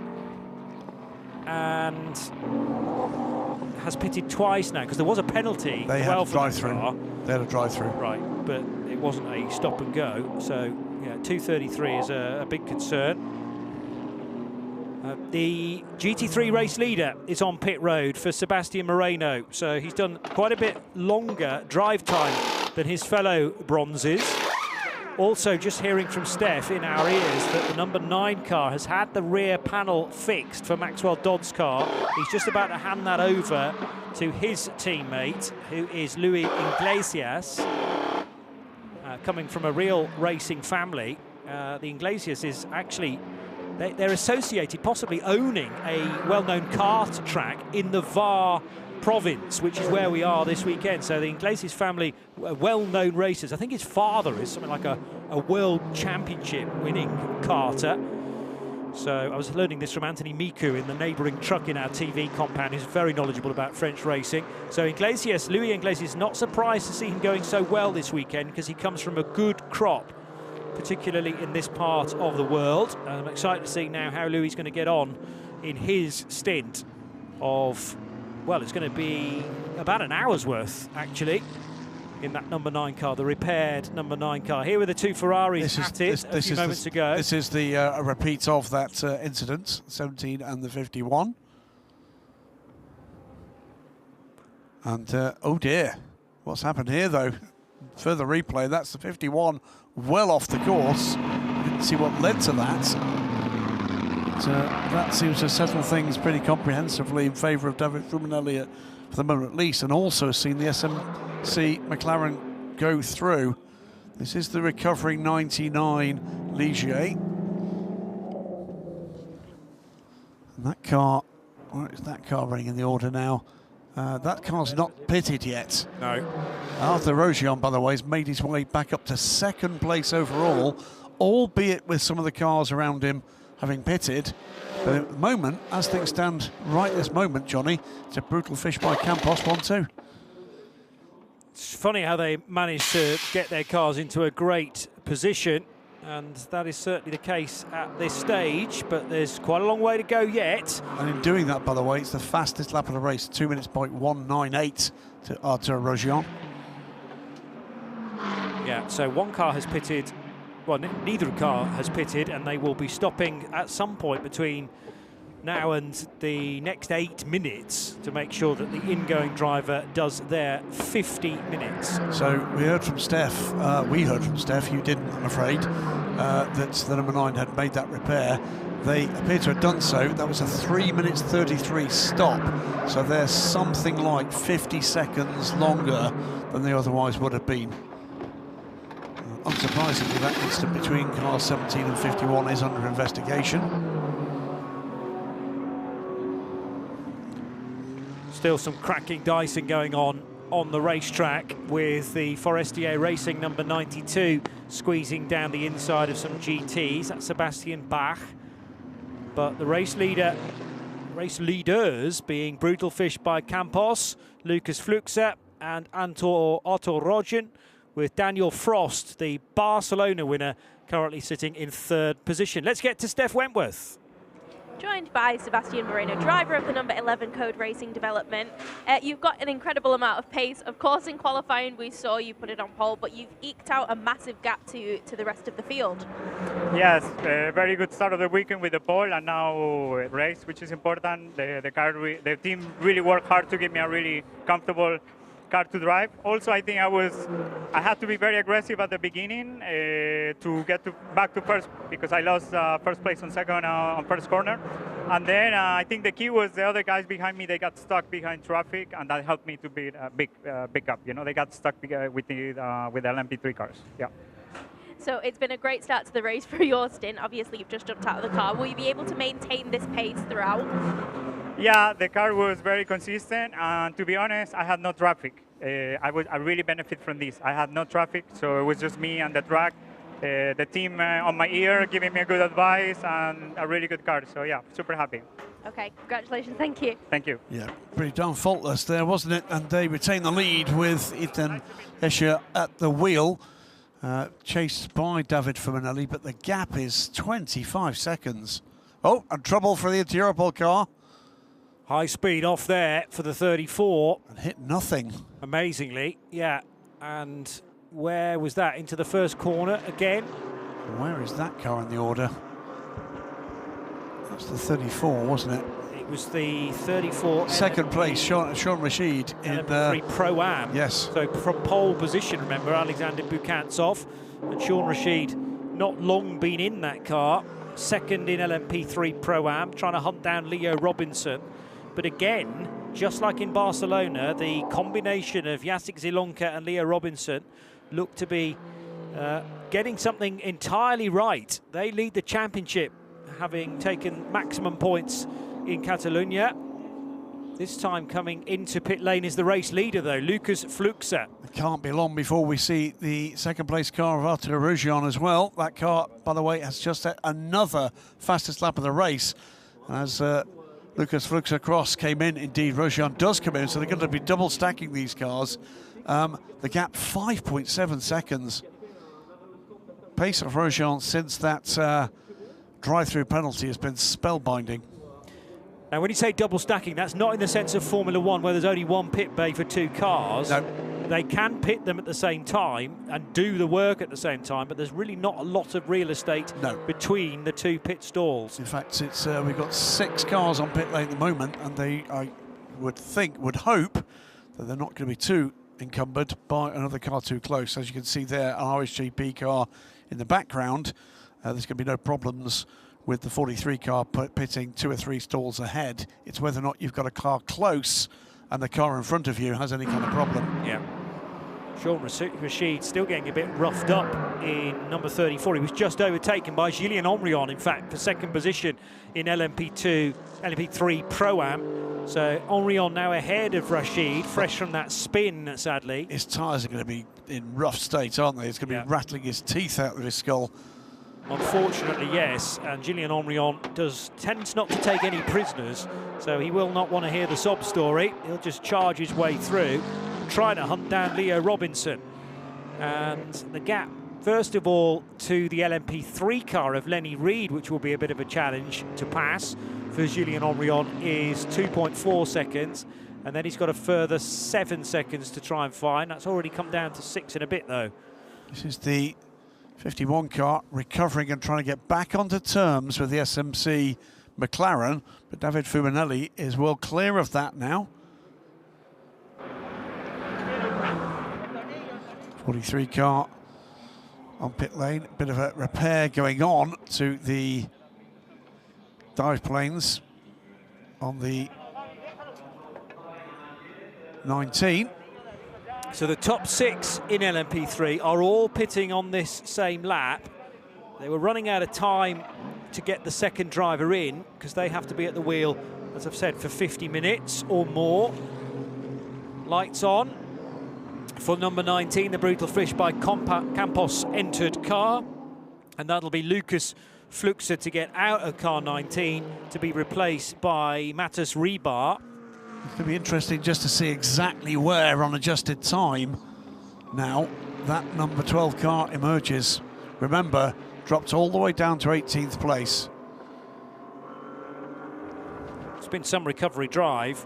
No longer Artur Rougion at the wheel in car number 12. That is due to be August Reber now to take over. You know what? I think he's in second place. Who? Artur Rougion. I think it's not Rougion anymore, is Reber, it? yeah. Reber. So no, the 12 car. I think he's recovered all the way back to second place. Right. So despite the pit stop that's just occurred, actually no place is lost from its position that it came in. Let's just see when we. Yes, I'm sure that's right. So Matas Rebar has been shown on our screen. Artur Rougion's not been replaced on the timing screen. but rest assured, it should be August Reber. Now, 2 cars absolutely side by side, and the 5 kind of forced there by the 21 Ferrari. That 5 was all over a curb and had no place being at that stage. Lorenzo Ferrari that was, doing battle with the number 5, which is being driven by Matteo Segre. A new fastest lap of the race goes to Luis Iglesias in the NS Motorsport car, number 9. That car, remember, that led the race, but pitted and had damage to the rear of the car fitted. Is the first lap under 2 minutes in this race, a 1:59.877. But that car is 46 seconds off the lead with 50 minutes to go. That was a bit of an odd one for the number 70 car in LMP2, the Virage car. And that's Jude Peters on his outlap. I think just found there was no grip. Yeah. Well, sometimes the temperature loss when the car is sitting is far more than you expect. The ambience going down, I suppose, as well. So all of a sudden you turn in, expecting the tyres to still be nice and sticky and hot, and they're just not. Very little information that you can actually pass on to your teammate because the pit stop's having to be done at a reasonable pace. Yes, 2 minutes and 40 is the time you need to be in pit lane, but the driver change itself has to be quite a bit quicker than that. Down towards the first corner, there is August Reber, and he has a very slim gap over Kiwi Zach Skula. So he is still in second position in car number 12. There's confirmation of it, but massively under pressure now from Zach Skula in the RSGP car. Well, I mean, put it into context, Arthur Rochon coming back out, as I said, into 18th place, recovered to second and picked up 25 seconds on the field. That's a mighty recovery. Sure is. Now another car under investigation for a potential pit lane infringement is the CLX car of David Drew, number 97. There's a change here, by the way, the Ferrari back ahead of the McLaren.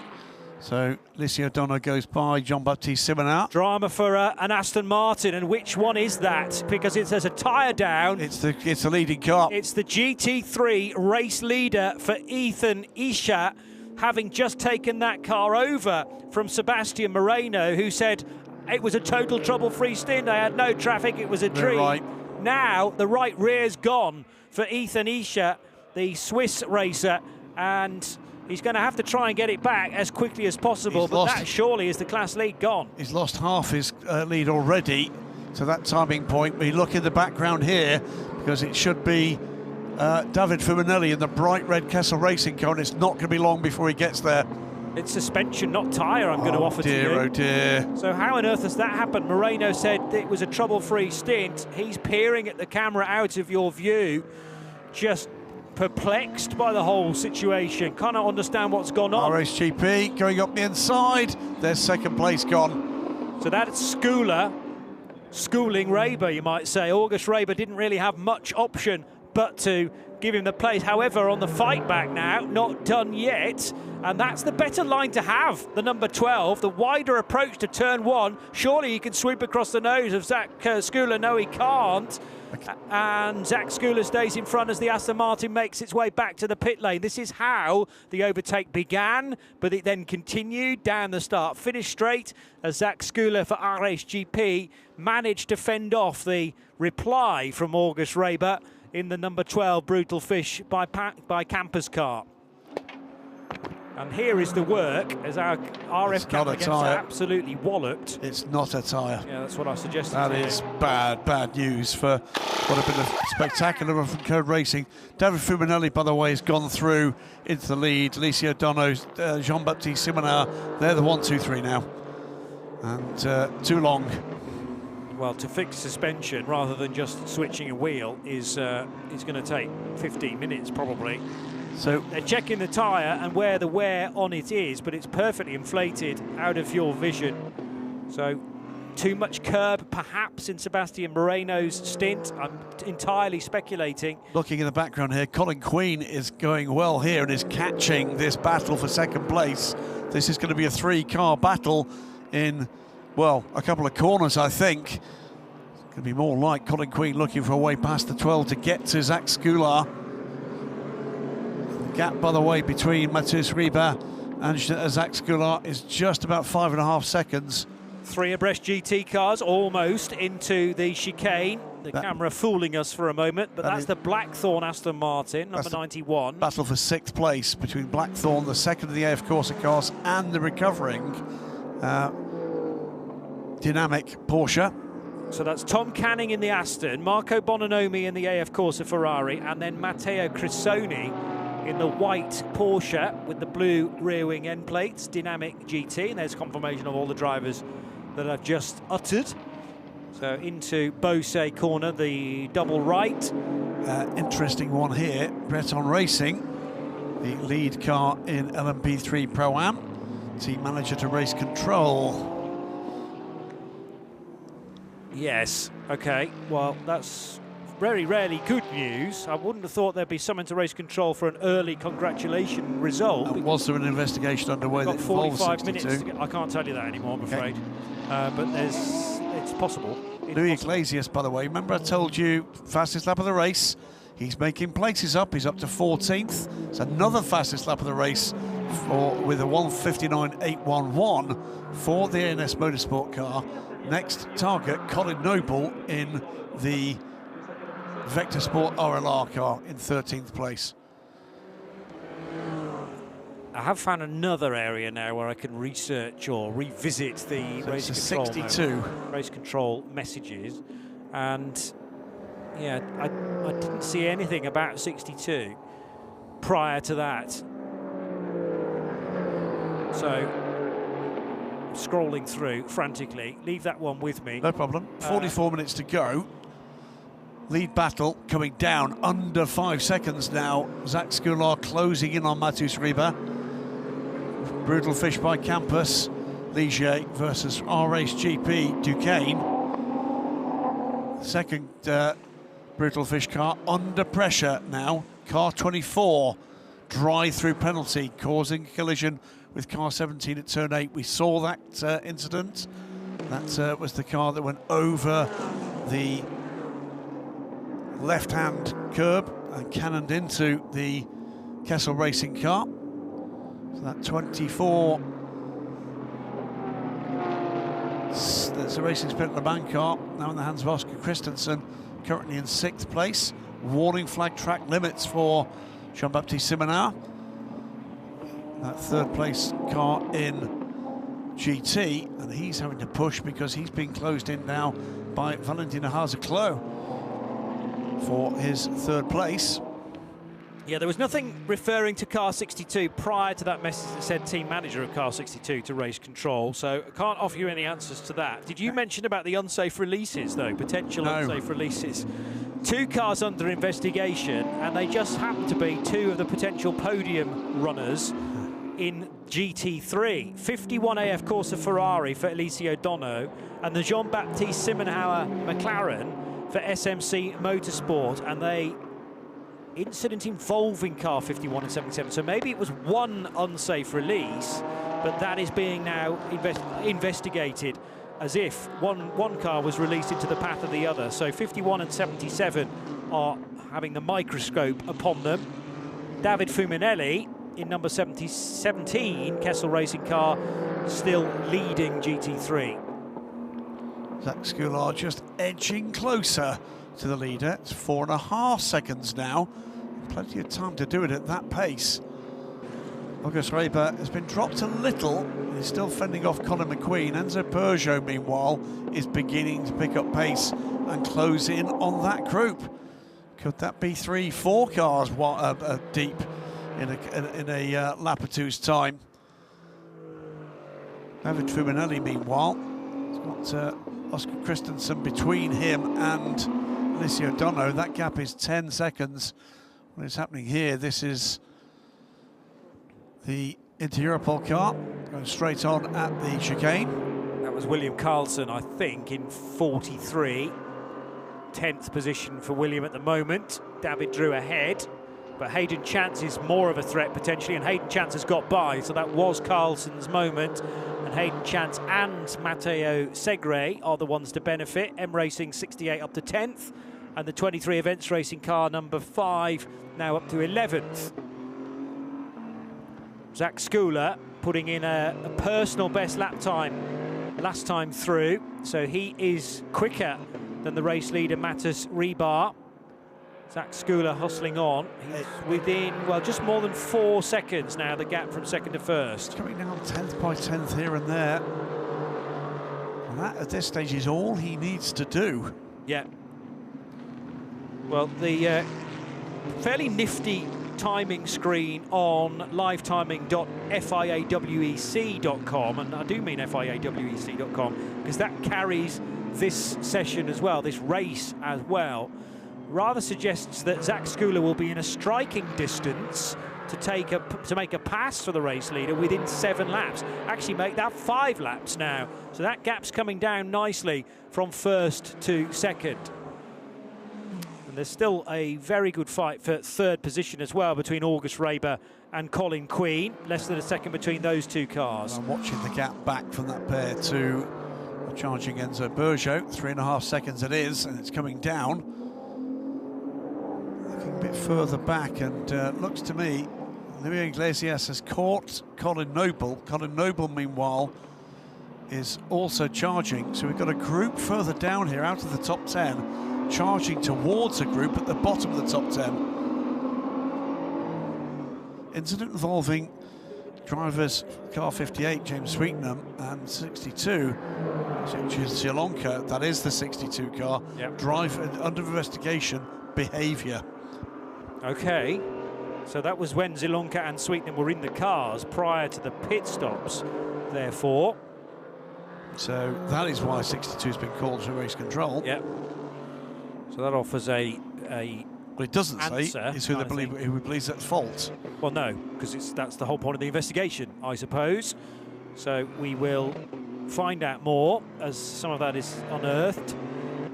Behaviour, yeah, is one of those words that covers a multitude of sins.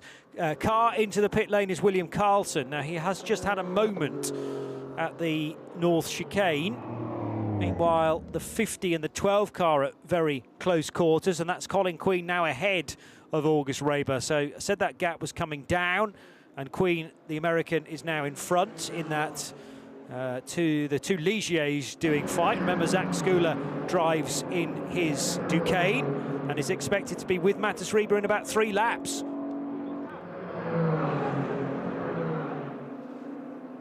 So loads happening, including plenty of cars that were out of position at the start of this race. The number 4 car that started on the outside of the second row, and Max van der Snel threading the eye of the needle, but he got out of the grid hatchings far earlier than was legally allowed as well. So those cars would subsequently be penalised. There was a good getaway, though, from one of the brutal Fish cars, Artur Rodjan, initially extending the gap to everybody else, including the number 4 Duqueine that was started by Mikael Petamba and has subsequently been handed over to his teammate. Now, this is where the skittles scattered, because the CLX car inexplicably turning left on the run into the Ford chicane, into the North Chicane, I should say, and then bang into the BWT Muka Motorsport car, which was already in its own moment after Maximilian Angelard tangled, and Max was already up the curb. He tangled with Vic Stevens, we think, and that pitched the pink car into a half spin, which he may well have been able to recover from. But then, arriving on the scene at very high speed, Alexander Jacobi. A couple of cars outbraking themselves into Virage du L'Hôtel, including the number 50 car from 23 Events Racing for Giovanni Maschio. Contact was made then. I'm not sure whether we actually saw that the first time around, but there was a penalty for Vic Stevens as a result of that, after contact to Daniel Frost's car. And then we were in a phase of the race where a couple of these cars that we were commentating on, we knew would potentially get penalties further down the line, and so it proved for Max van der Snel and the number 4 Nielsen Racing entry. Then it was all about the number 9 ANS car, which had damage, but they were able to repair that rear right corner. Ferraris into their usual antics. Kessel up against AF Corsa, and Lorenzo Innocenti handed his car over to David Fuminelli for the second stint, and Fuminelli was right in the thick of things with Eliseo Dono. The number 9 car, as mentioned, replaced its absent Bullet with a brand new unit, but that did take quite some time, over 3 minutes in the end. And here's the number 34 car from Inter-Europol competition from the LMP3 Pro-Am rank, started by Alexander Bukantsov, taken over by Sean Rashid, who then got roughed up by Julien Henrion, who wasn't going to be asked twice into that position. Then a dramatic turn in the GT3 narrative, because after an exemplary stint from Colombian racer Moreno, his teammate had to deal with suspension failure on the rear right corner. That's the RHGP 86 going up the inside to second place for Zach Skula, and the number 19 car continues to lead the race for Brutal Fish Campos. So after 36 laps, the race leader is Matas Rebar, having taken over from Lucas Fluxer by 4 and a bit seconds over Zach Skula. Then it's Colin Queen and Enzo Peugeot. Peugeot a winner in Barcelona. Tim Gerhardt in 5th position for More Motorsport, and the 2 for SDA Racing by BPS cars.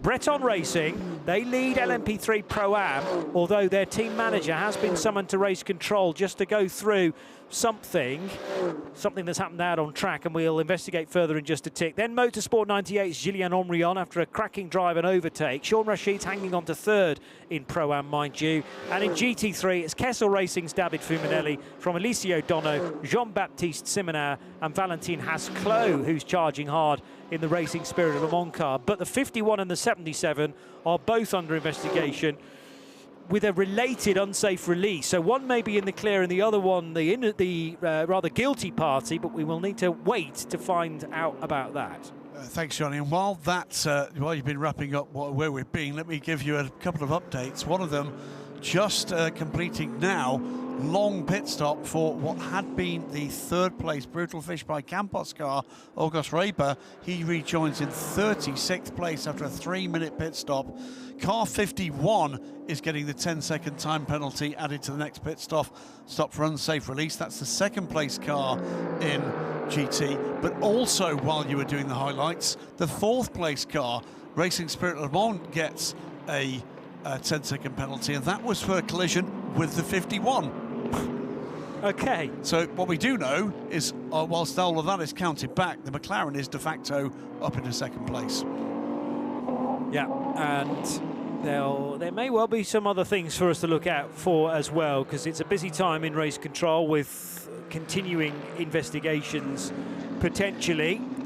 Matas Rebar, we do know, leads the race for Brutal Fish Campos Racing by 4 seconds over the RHGP of Zach Skula, and then the 23 Events Racing car of Colin Queen. RHGP's Enzo Peugeot, 2.4 seconds adrift, but Peugeot is very, very fast as well, and could be at times quicker than cars ahead. Yes, he is. 2 minutes, 0.536 is in fact his best lap of the race. But Colin Queen to Zach Skula is coming down as well. Yeah, by 0.4 of a second the last time through. Matas Reber, though, is holding Zach Skula, and that's beginning to be a problem for the RHGP man, because Colin Queen is on a charge. He is taking tenths out of that 2nd place gap. Looking further down the order, the 2 for SDA Racing by VPS cars, who've been barely mentioned, Sebastian Bach and Luciano Moreno, they're sitting 6th and 7th, both going very quickly. And further back, keeping you up to date with the progress of Luis Iglesias, he's now 9th position. He's gone by both Colin Noble and Hayden Chance, and he is closing a bigger gap, down to 10 seconds now, on David Drew. And he's still taking time out the leader, by the way. He started that charge back up the order some 39 seconds back. It's now 36-12, we're being told. August Reber's come back in and has retired, we're hearing from Steph down in pit lane. No news yet on what the problem was they were trying to fix. But that's cost them dear. 31 minutes to go. Time still for just a little bit of extra pace to play a part here. We're not looking for drivers or teams or cars to be seconds faster to get involved here. Tenths are counting. Colin Queen catching Zach Skula by about 0.2 of a second every single lap right now on average. So there's definitely upward momentum for Colin. Enzo Peugeot, though, some decent lap times when he can get in those windows of quieter track around him. Sometimes there's some traffic that, of course, he'll have to slow down for and react to. But in the clearer air, very efficient indeed.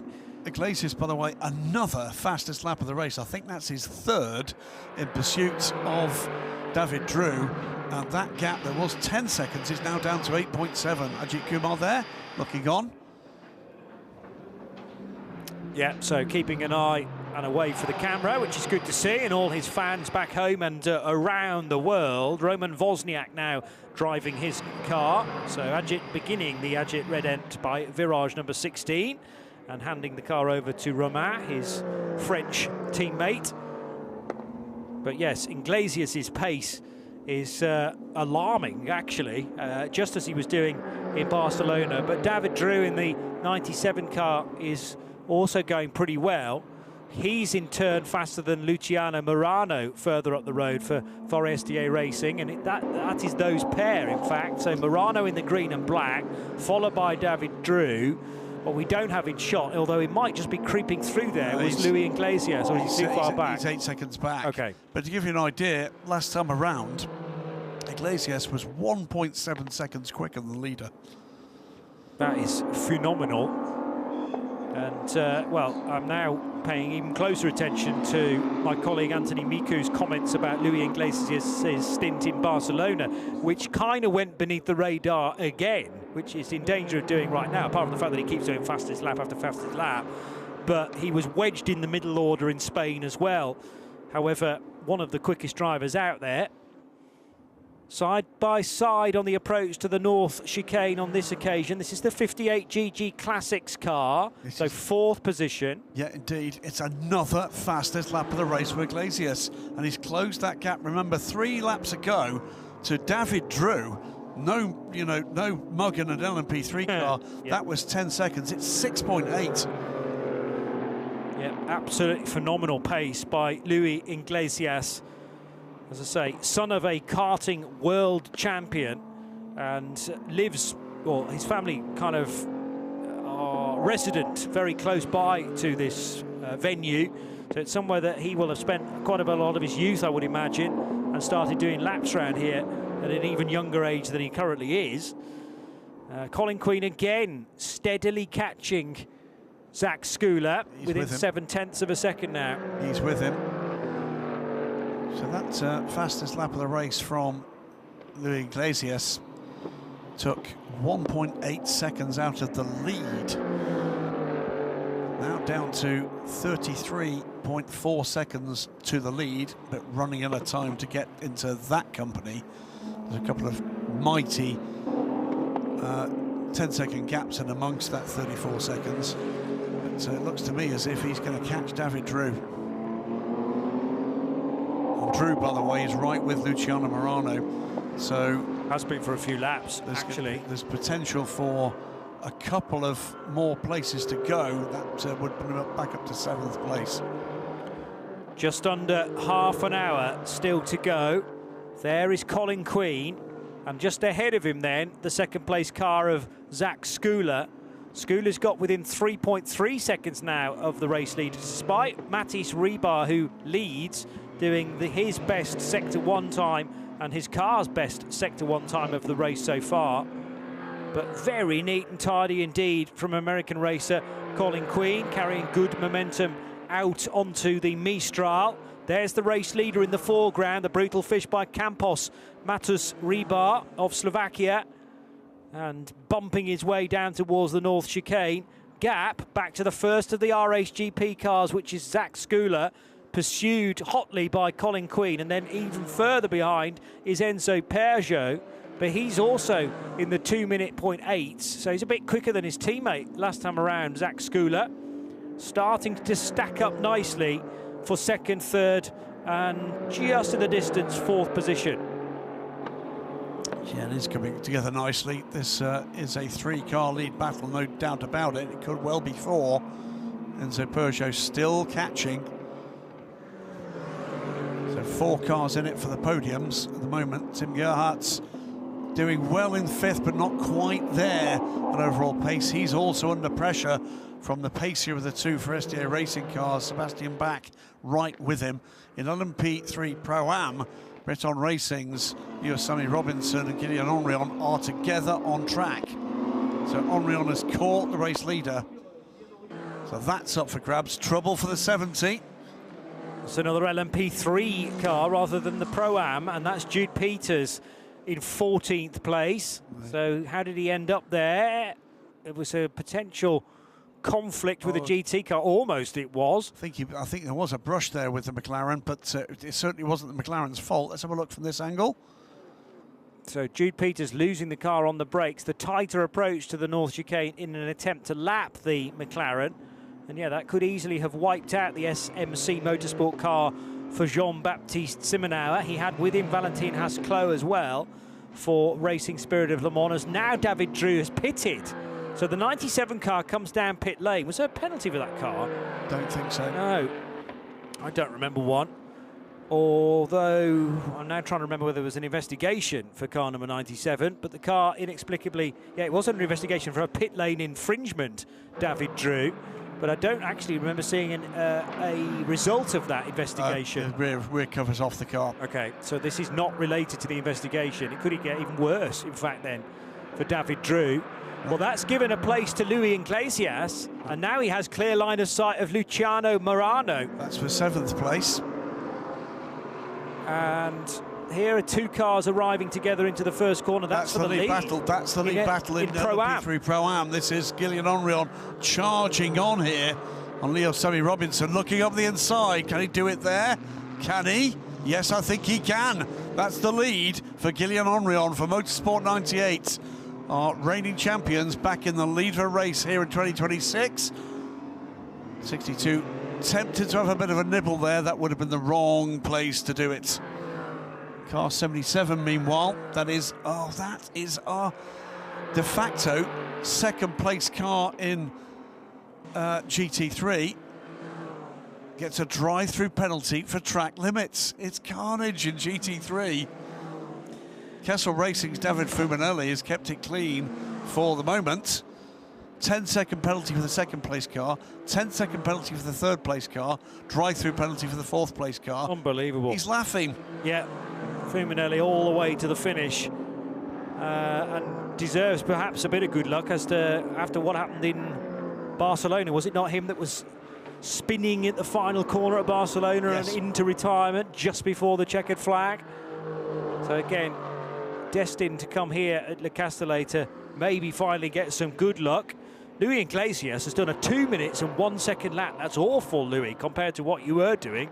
159, 159, 159, absolutely tremendous pace, but now he's clearly hit a bit of traffic. It was the traffic he was overtaking for 7th place, that's why. So, all right, so fair it's enough. cost him a 2.5 seconds, but he's taken a place with it. Okay, that's not actually replicated on my screen, but it will be in a moment or two. That's why I'd missed that bit. He is through it into 7th place, 31 Tremendous. seconds now from the overall lead, 22 minutes to go.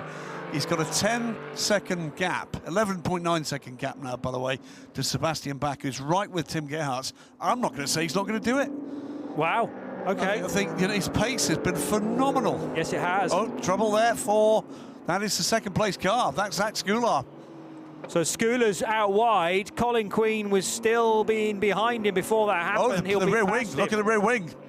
So that has flipped into a bizarre angle. That's certainly not helping. And has that therefore just broken because of the amount of downforce that it has had to take? No. I mean, let's have a look. Was it contact? It wasn't. I think the wing had gone. The rear wing had gone. There was contact there. Yes. But that's nothing to do with the rear wing. And I can't think that the car's been it had gone before the. It had gone before the. Well, we had last year a car lose its rear wing at the end of the Mistral. Was that an LMP2 car? It was the LMP3 car. Okay. 97, by the way, a stop-go penalty. That is the CLX Racing car. Well, it's David Drew's car, isn't it? That is the car that... But is he is back in the race after they removed the engine cover of that. And, yeah, so he's returned. And I did wonder whether that might be more salt in the wounds if the investigation was going to go the wrong way. So a stop-and-go penalty for using the blend line for circulation.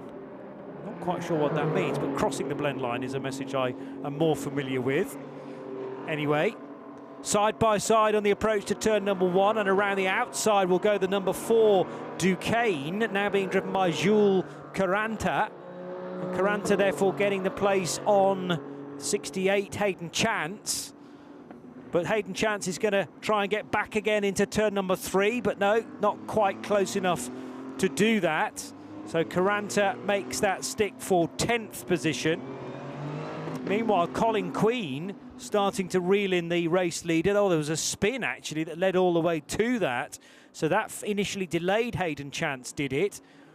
Or did he then spin afterwards? No, I think the spin has happened first, and then Caranta catching a recovering Hayden Chance, and there we managed to catch the overtake as well. Luis Iglesias back into the 159s, and Tim Gerhardt's potentially within his grasp in the next 8 laps or so. But mind you, he's catching him more readily than that. 159.4 plays up 202.7 for Tim Gerhardt's, the Dutchman. And that is a battle for 5th position. Iglesias a chance to reel in Gerhardt's for a top 5 finish. Let's not discount Colin Queen though either. 5.4 seconds is now the gap for Colin Queen, who's lapping more consistently quicker than Matas Rebar. Now the repair work at RHGP can begin. So is that a couple of bolts that have sheared maybe on the Zach Skula car, or just broken free? It's a weird failure, but you are searching back through the archives to discover precisely which car suffered a similar kind of failure, but it was at the same point. It was Tony Wells, yeah. And it was a Nielsen car. It's a further fastest lap of the race for Luis Iglesias, now in 6th place. Remember we said that was an 11-second gap? It's 7.2. He's done a 159.1, and that compares to the race leader's 201.2, 2 seconds quicker, and the gap to the leader is 27 seconds. So you reckon he can still do it? I think he could get to the podium. Was the Tony Wells car last year a Duquesne? Unfortunately, the internet being what it is, there's an awful lot of rubbish on it. And yes, so it's difficult to work it out. I don't think it was last year. Oh, okay, right. So, sorry, that was my misunderstanding. That's a Nielsen car, and last year Nielsen were running a Des. Good point, yes. Yes, so... that is the incident I remember. But these downforce equipment, you know, splitter, rear wing, they are under huge amounts of stress. Now, obviously, they are designed to be like that, so all of the crucial parts should be tough to the challenge. But what you don't know is what happened to the car, like previous to this race. Has it been stressed in any way? Was there a failure in that individual part being made as well? So these breakages can happen now and again. It's very, very unusual, but clearly something has gone awry. My only other thought was that the RHGP car had been in the wall somewhere, but it can't have been because it was so well placed in the race.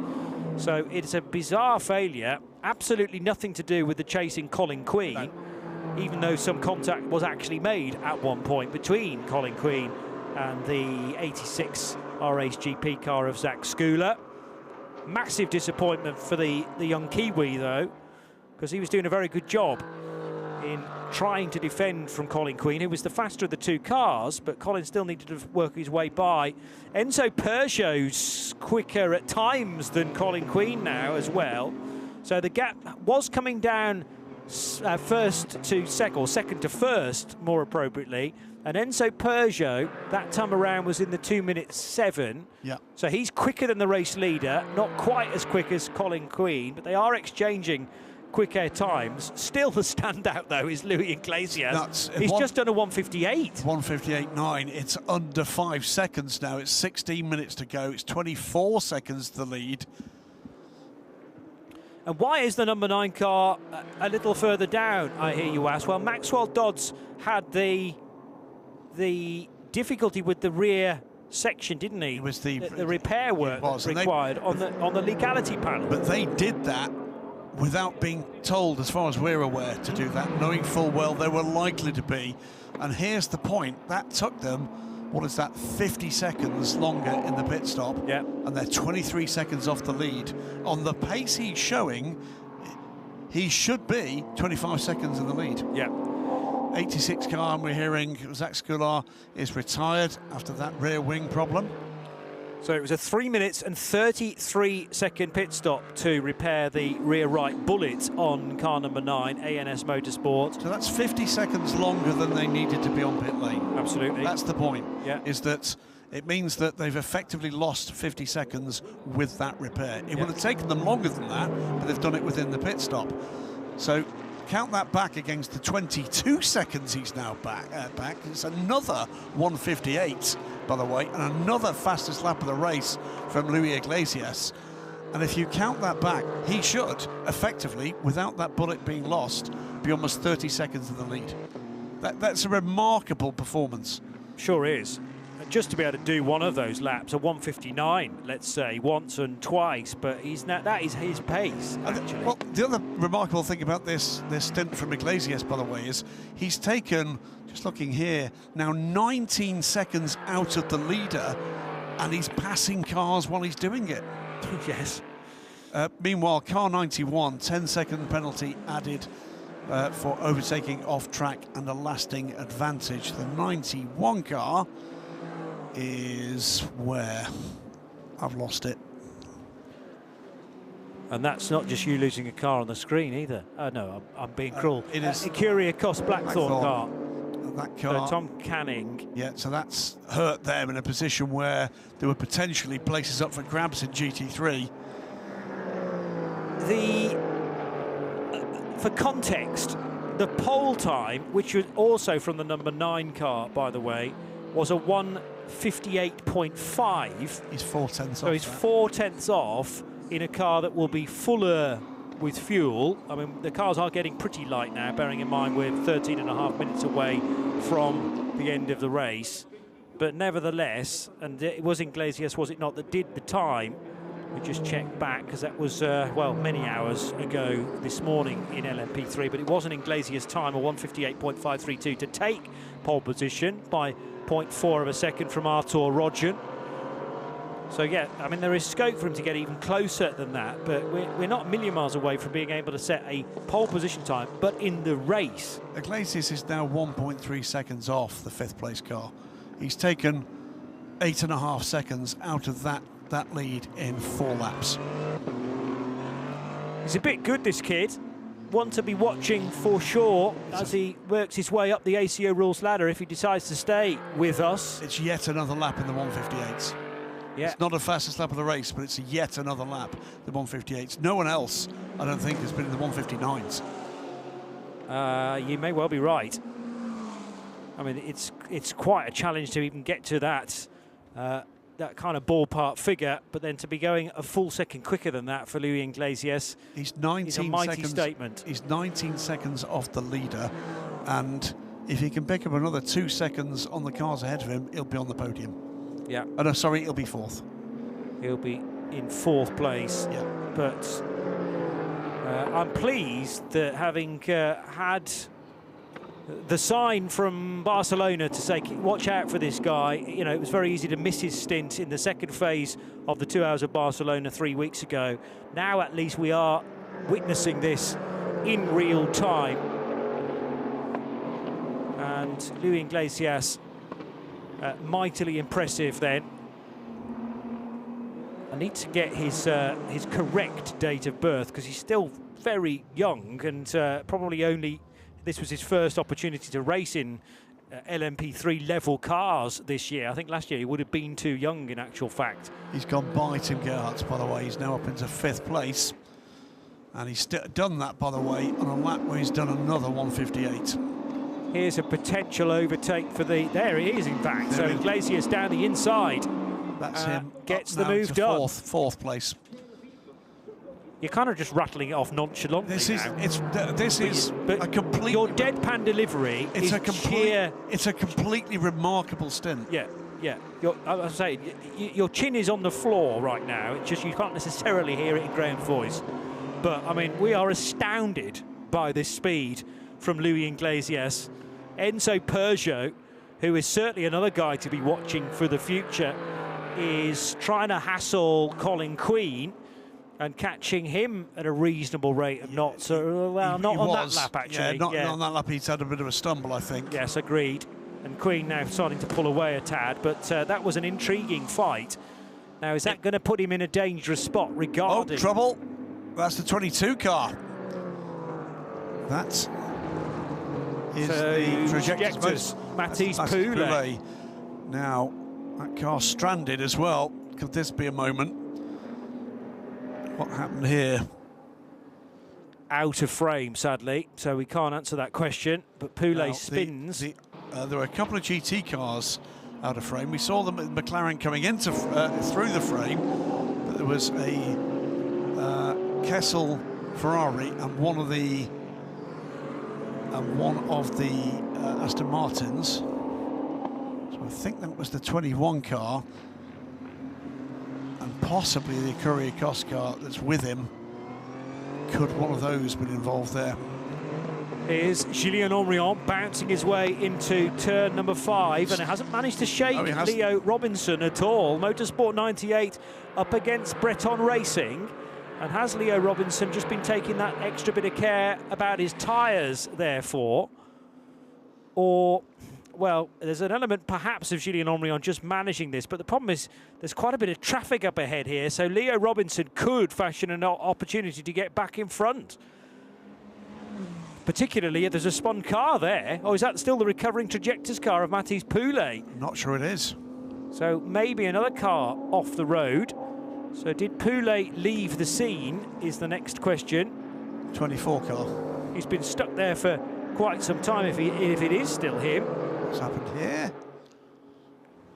No, all on. That was a completely different car. That's the P4, 27 car. That is the Louis Hamilton Smith, P4 Racing, which was 9th in Pro-Am. It's another fastest lap of the race. I don't even have to guess who it is, do I? No. It's a 1:58.749 from Louis Iglesias. He is closing the gap to the third place car. It's now 8.4 seconds. He's running at a time.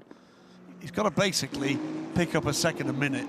He's pretty much keeping to that schedule. True. He's going to be with the third place car on the final lap. Yeah. At this pace. And considering Enzo Peugeot is the guy he's chasing, who has been one of the standout performers already this year, taking victory in Barcelona, Peugeot and his teammate in number 85, who is Daniel Frost. Here's the fight for Pro-Am again. Julien Henrion rattling the curbs out of the Verrerie S and down towards Virage du Lotel once more. But not giving him any a moment's peace is Leo Robinson. And again, this clutch of traffic. Back markers might play nicely into the hands of Leo Robinson. He'll just have a couple of extra meters in order to react. So one of these is not a back marker. One of these is per position. It's the A&S Motorsport car of Mikkel Christensen. I'm still keeping an eye, by the way, on this closing battle for the final podium place. And we'll give you an update on that when we get a moment. This is the battle for the lead. It is. So Colin Queen has been reeling in Matas Rebar. 2 minutes, .148 has certainly helped with that, which is Colin's best lap of the race so far, and better than anything his teammate offered as well. Stop and go plus 7 second penalty for pit stop reference time infringement. You knew about that one. That's the car 54. Yeah, that was 2:33. Yeah. Was that the unsafe release one? No, that was the under. Being under the time. 2:33. We'd spotted that called one. that. Here's the battle for the overall lead, and that was more than one move. There's side-by-side contact both ways. How's this one going to go? 50 car is through, then it isn't. But traffic ahead, that was very feisty and not altogether clean. There was a tweak of the steering wheel from left to right for the Colin Queen car. Now, it's very difficult to read that from that sort of distance from our perspective, and there were cars in the way as well. But I didn't like the violent change of direction, and it might have been a little bit of both, actually. But yeah, shows you how important, when we're in the closing stages, the final 6 minutes now of this race, how important this lead battle is. And Matas Rebar, the Slovakian, knowing he's under pressure. Now we have another stock car. That is the Lewis Hamilton-Smith P4 racing car once more in some strife. McLaren and Porsche, penalised Porsche. They've all been penalised apart from the leader here. There's 3 10-second penalties to come in amongst this lead group. We'll catch up with that in a minute. Going to keep you appraised of what's going on for the overall podium. Luis Iglesias is under 5 seconds back from the third place car. He is beating a schedule of catching by more than 1 second a minute. And he's set another fastest lap of the race in doing so, a 1:58.726. He's 4.2 seconds back. There's a second off for Lewis Hamilton-Smith. And that was at the final corner. Still no change yet between the overall leaders. The scrap for LMP3 as well. Well, that's not being funny, I'll say it out loud. That kind of behaviour, we could see one or both these cars off. If it's both, and Iglesias catches Enzo Peugeot, he could win the race at this rate. Yeah, it's nuts. If these two end up being penalised, as I say, the change of direction was not great to watch. No. Now, what about this when they're side by side? Well, that was okay for me. Colin, oh no! On the brakes, and Colin Queen will take the race lead because Matas Rebar was getting roughed up there by Colin Queen, and the pressure is told, it seems, as Rebar spins. Now, how close is Enzo Peugeot? Very close. And is he through in the Duquesne? Yes, I reckon so. And Luis Iglesias is right with him.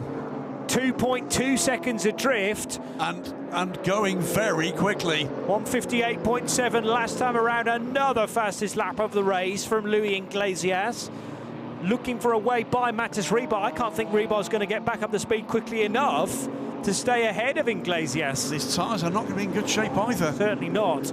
We've got 3 minutes 40 seconds to go. To be honest, that recovery from Rebar, because he's now right with Enzo Peugeot. So it was a phenomenal selecting of the first gear from the Slovakian and back in the race. So he hasn't allowed Luis Iglesias back through.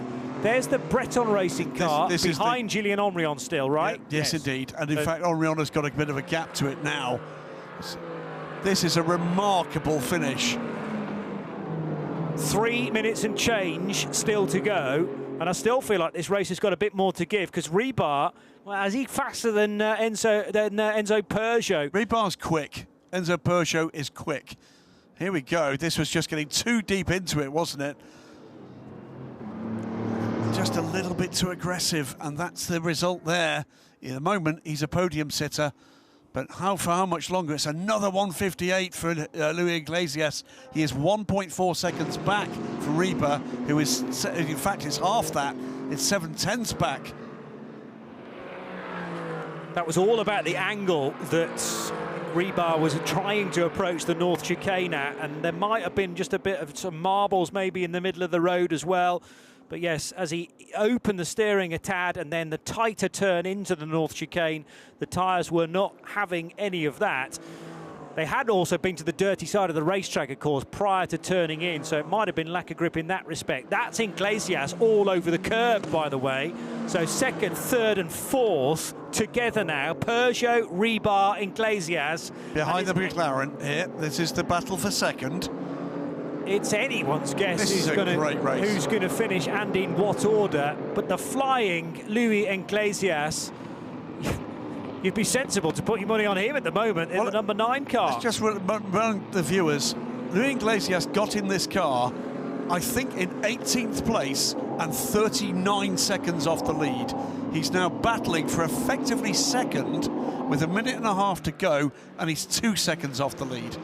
That's one of the most remarkable stints in a P3 car I've ever seen. looking for a way by, and it's a hobbled P3 car as well, because they've still got damage on the rear right. They've done a very good job in repairing that at ANS, but the bullet is bouncing around and probably not helping the airflow from the back of the car. He's going to either side of the Aston Martin, which hits the other car. He's going to take that position, moves to defend it. Don't think he even saw the car there. He's going to be through, and he is into third position on the podium. Now all over Enzo Peugeot for second place. It's the last lap of the race, Johnny. The lead is out of his reach. Not going to finish there, though, because, well, he's got the bit between his teeth now. He's got the smell for it, and Peugeot is surely the sitting duck, particularly because there's also a GT car, the 21 Ferrari, up ahead for Lorenzo Ferrari himself. So the Ferrari actually sensibly gets out of this, but what about the exit speed? Is it better for Iglesias? He's got on the wrong side of the GT car, and that will give Enzo Peugeot just a bit of breathing room. The run onto the Mistral was better as the race leader is in the foreground. It's also given Reba a run back on Iglesias. Not enough, though. That might have just been enough to save the day for the Duquesne, but it's still a charging Iglesias. What a race this has been. There's our race leader. Absolutely phenomenal stuff from the Michelin Le Mans Cup. Possibly one of their best races ever, in actual fact. And it just shows you the sort of talent that this championship is now attracting, particularly as this, well, the LMP3 without the Pro-Am bit at the end is still quite new, and a new addition, and a very welcome one at that. But he's gone around the outside. I'm not sure that's going to make it stick, is he? Because Peugeot will park the car in the middle of the road. He'll give Iglesias no room at all. Now he's sideways over the curb, and Iglesias needs to be careful here because he was partially off the track. Great opportunity into Virage Dupont, mind you, for Iglesias. This is his last opportunity, and he's going to go for it. Well, he finds himself on the outside line. The win's going to go to Colin Queen after a terrific drive as well for 23 Events Racing, so let's not overshadow that. Second place does go to Enzo Peugeot by a nose from Louis Iglesias. A tremendous drive, surely the drive of the day for Iglesias in the ANS Motorsport car, a damaged car at that, and the brutal fish by Campers car of Matas Rebar after that contact with Colin Queen with 2-3 laps to go will finish just off the podium. Now, what about the other category positions? Julien Henrion has been under quite a bit of pressure, well, 5 or so laps ago. He's now got the cushion of Mikael Christensen between him and Leo Robinson, and the pace of the Breton racing car has started to fade a little bit. But there's confirmation that Colin Queen and his teammate Giovanni Maschio take the race win for 23 Events Racing. That's a completely remarkable race. There is Giovanni Maschio, and that's what it means to the guys at 23 Events. David Fuminelli is going to be that brings home the number 17 car on trouble. Both cars behind him with 10-second penalties to add, but I don't think that's going to lose either of them a position in the race. I still think the 51 AF Corsa car, the Ferrari, and the Racing Spirit Le Mans Aston Martin will complete the podium because there's a big gap behind them. Eric de Doncker and Julien Henrion are the winners in LMP3 Pro-Am for Motorsport 98, finishing ahead of Breton Racing's 62 car. The stint completed, the final stint by Leo Robinson, but the opening affair for Jacek Zielonka, who was in the thick of the action. The third position on the podium then for Pro-Am will go to Rinaldi Racing's Steve Parrow and Mikael Pedersen. And in GT3, it is Kessel Racing's number 17 Ferrari that wins for David Fuminelli, and Lorenzo Innocenti from AF Corsa's Ferrari for Eliseo Dono, and the 51 car for Alessandro Cozzi. And then Racing Spirit of Le Mans, Valentin Hasclot off the back of their victory in Barcelona, sharing that with Philippe Saga. So that is good for early championship points as well.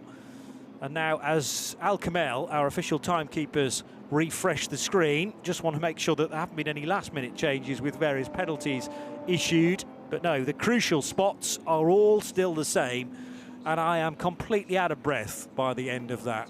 It was a true classic, Graham. Thoroughly enjoyed that. We've got still a bit of housekeeping still to be sorted. Yes. Remember, there was the investigation into the behaviour between the 50 and the 19, we should not forget. We don't know which way that was being viewed. So that is our race leader. But look, all credit to Colin Queen in that second phase of the race. Behind him, Enzo Peugeot looked like he could get there, but then didn't. And then had to defend from a rampant Louis Iglesias. I don't want to take away from a race win here, but that genuinely was one of the most remarkable things I've seen in a P3 car. These guys had better hope he does not do that from the lead of a race. Yes, because it could be somewhat embarrassing, actually. But, well, thankfully for everyone else, the damage on the number 9 car needed to be repaired. There's Colin Queen with a helmet, and Giovanni Maschio, his teammate at the 50 crew. And, well, Colin Queen deserves a lot of plaudits as well. As you say, the driving style at one point down the Mistral was edging towards being a tad dangerous, but if we were playing a game of if I was race director, I think it was 6 of one and half dozen of the other. Indeed, yes. I think they were both as bad as each other in that regard. I think the Red Mist got the better of both of them, but great win for this pair. Great win for 23 Events Racing. RSGP deservedly second, I think, there with Enzo Peugeot. And I'll say it one more time, Louis Iglesias has arrived, and that we look for this, don't we? When you're writing about, talking about, commentating upon racing, you look for where the next big talent is coming, and I've got my eyes all over him, because that was stunning stuff. His father will say, well, I was there first as a world championship level karter. But when you've grown up at around a kart track, then you start to understand where Louis Iglesias began. I still think he's very young. He might still be 16. Almost better. There is Gillian Henrion with Eric de Donker coming to a halt, and also into a halt comes David Fumanelli for Kessel Racing. Almost the best thing about something like this, at this point in history, is the opportunity is there for something special to come. With someone with talent, with formulae where manufacturers with budgets have got the opportunity to pluck talent from something like this. And, you know, someone like Mathis Joubert, of course, found himself in a hypercar within, what, 2 years? 2.5 years? Yep. I'm not saying that's where we are yet with this kid, but my God, that was impressive. Yeah, well, there have been plenty of guys who've worked their way through the junior ranks, if you like, and then heading up to being at hypercar level.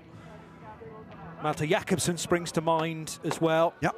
This kid, I mean, you know, Gillian Henrion, remember, you know, he's had a bit of a quieter time of it, but, you know, just constantly winning races and championships. Yeah. Yeah, if I'm right, I think there's been 1 year in the last 4 he's not won a championship, and he was in the mix for it in the final race. That's right, yes. He put the wrong tyres on at the last stop. Yeah, and sometimes those decisions actually aren't anything to do with you, but the pace is there all the time. And those in the know making the big decisions about teams at hypercar level will take that into account. 23 Events Racing after 54 laps take the race win. Giovanni Maschio and Colin Queen then win by 3.4 seconds over Enzo Peugeot in the 85 car and his teammate Daniel Frost. Then ANS Motorsport with that incredible drive from Louis Iglesias. Let's get straight to Steph Wentworth with reaction. A huge congratulations. I'm joined by the winners in LMP3. What an incredible drive from the both of you. The number 50, 23 Events Racing. A huge congratulations. You can't wipe the smile off your face. Yeah, thank you. The race was mega. I just did my job, which was arriving to the pit stop with the whole car together in a good position, and then he did the rest. Colin, you had so much speed throughout your stint. No, absolutely. And you know what? I think this is what we deserved in Barcelona. You know, to be in such a good position with Gio handing the car off to me, and, you know, me to be able to put a mega stint together was incredible. And the battles we had to make it was quite difficult at some points, but made it stick in the end. So, no, pace was mega. You know, I can't not thank 23 Events Racing and of course enough for, you know, giving me this amazing opportunity this year. You know, it's been It's been a lot of hard work. We got the car dialed for the race, and I can't wait to see what we could do at Le Mans. But yeah, what a great year. What a great beginning to the season, eh? Amazing. Congratulations. Go enjoy your celebrations. Thank you. Thank you. Thank you. Colin Queen, Giovanni Maschio, the winners in the 23 events racing crew then. The second race of the season for the 2026 Michelin Le Mans Cup got underway at Le Castellet in the south of France at just after 6 p.m. this evening. And a couple of cars were pinged for moving left and right earlier than they were allowed to. They hadn't crossed the line, including, crucially, the number 4 Nielsen racing car of Michael Petamba. But for the time being, Petamba actually muscled his way into second position. It was a great getaway, though, from the Campos car, the brutal fish by Campos car that initially led. Then a very untidy run, not least because the CLX car arrived into the North Chicane fully sideways, T-boning an already half-spinning BWT Muka Motorsport car. That was the car that was started by Maximilian Angelard. Huge hit there, absolutely destroying the front of the Duquesne. And amazingly, the car that had eventually finished second just about squeezed through. But it was very much nip and tuck, and great avoidance driving by Daniel Frost. And many of the team members down at Muka Motorsport then discussing precisely what they thought had happened. Straight lining down at turn 3, the 23 events car that would go on to win the race. I think I might have spoilt it there for one or two. They spin there for the R-Race GP after contact from Vic Stevens, and that would eventually be filed under a fault for the Team Virage pilot. Certainly turns 1 and 2 were the scene of quite a lot of incidents, but this was the overtake for the race lead. Then the Ferraris were getting together. David Fuminelli already in the car by this point, and Eliseo Dono on the ragged edge as well. He'd taken over from Alessandro Cozzi. The repair necessary to car number 9 meant that they spent 50 extra seconds in the pit lane. Normally you have to spend 160 seconds there as a mandatory time, but it was over 3.5 minutes in the end to do that necessary repair. Julien Omrion hustling his way by Sean Rashid in the Motorsport 98 car. Then the GT3 race leader with a significant suspension failure on the rear of the Code Racing Development Aston Martin meant that sadly very early on in the stint for the Code driver that car would essentially be into retirement. Side-to-side contact and slightly off the track for a potential overtake onto the Mistral straight as well. As then going straight on was the 86 Zach Skula car, and Zach's rear wing then failed, bizarrely, which the team would have to fix in the pit lane. And it then went out of the race. The 19 spinning, and that was the overtake that was so crucial for the race lead, of course. After massive pressure, Mattis Rebar eventually made a mistake after Colin Queen was right on his tail. The 85 car also under huge pressure after a terrific drive from Louis Iglesias. We barely mentioned his name in this highlights package, but he was the highlight in the closing stages with fastest lap after fastest lap. Giovanni Maschio and Colin Queen, though, celebrate a win in LMP3. Pro-Am goes the way of Motorsport 98, and the GT3 victory is Kessel Racing's car number 17.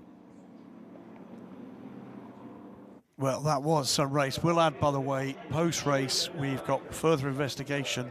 It does involve Louis Iglesias for overtaking off track and lasting advantage. We'll wait and see how that one goes. Don't think that takes much away whether or not he's third or indeed fourth. But a quite astonishing finish to that race. And we've heard a couple of people say it in the interviews with Steph. And I agree, there is the overall result as things stand. If it can produce a race like this, what is 3 hours at Le Mans going to be like? That's true. If it could stay green for a lot of that race time as well, then truly remarkable. They're getting more race time total, remember, because previously it was 2 one-hour races, so a total of 2 hours, effectively 1 round spread across 2 separate races. But yeah, adding that extra duration, the longest ever Michelin Le Mans Cup race is the next one out, the Friday before the main race. So there's confirmation of the cars that were not classified by the end of it, and indeed the 86 car, the RHGP, with that rear wing failure, eventually put it out of the race. There's Nico Lapierre for CLX Motorsport. Yeah, interested to see him amongst it. Wonder whether or not he's looking to see if we can get Louis Iglesias' card. It wouldn't remotely surprise me, but classy for him. The sporting director, of course, at Alpine, as well as the team principal at CLX Racing, to get in amongst a podium, which unusually these days in a GT and LMP3 battle does not involve CLX Racing. Yeah, and they tried their level best, but qualifying didn't really go their way. And then they had the drama at the start of the race, which eliminated one of their cars straight away. That was one of the ones going sideways and then biffing into Maximilian Angelard. Just realised why, by the way, he's there, because if you take a look at it's a reprimand, by the way, for Fit Car 50. That will be the behaviour thing. So that was looked at against them, and it's happily, in terms of the overall race result being as we've seen it, going to be a reprimand. A&S drivers have got CLX Motorsport branding on their overalls. Okay. There is clearly a relationship there. So the points as things stand, RHGP a point ahead of 23 Events Racing, today's winners. Where did 85 finish? Second. So we've definitely got a championship fight on our hands in LMP3 for the teams. Brutal Fish by Campus sitting in third position, but they're already a little more distant. The number 9 A&S car was fourth. With it being a 3-hour race in Le Mans, are there slightly more points on offer, or is it still 25? I have to check the regulations for that. Surely double points. Double points you're going to go for? I'm going to double check. All right. Might be points and a half, which some of the longer WEC races carry.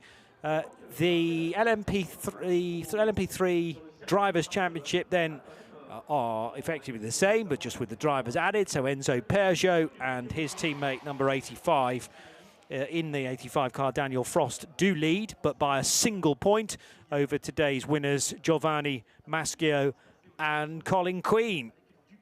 And there are the rest of the runners. Sadly, for Maximilian Angelard and Mathis Pluschkel, a non-finished, and they knew that just mere seconds into today's race. A real shame for those guys.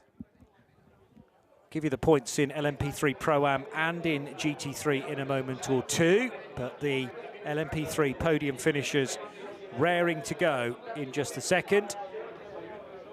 And we will welcome them in reverse order as well.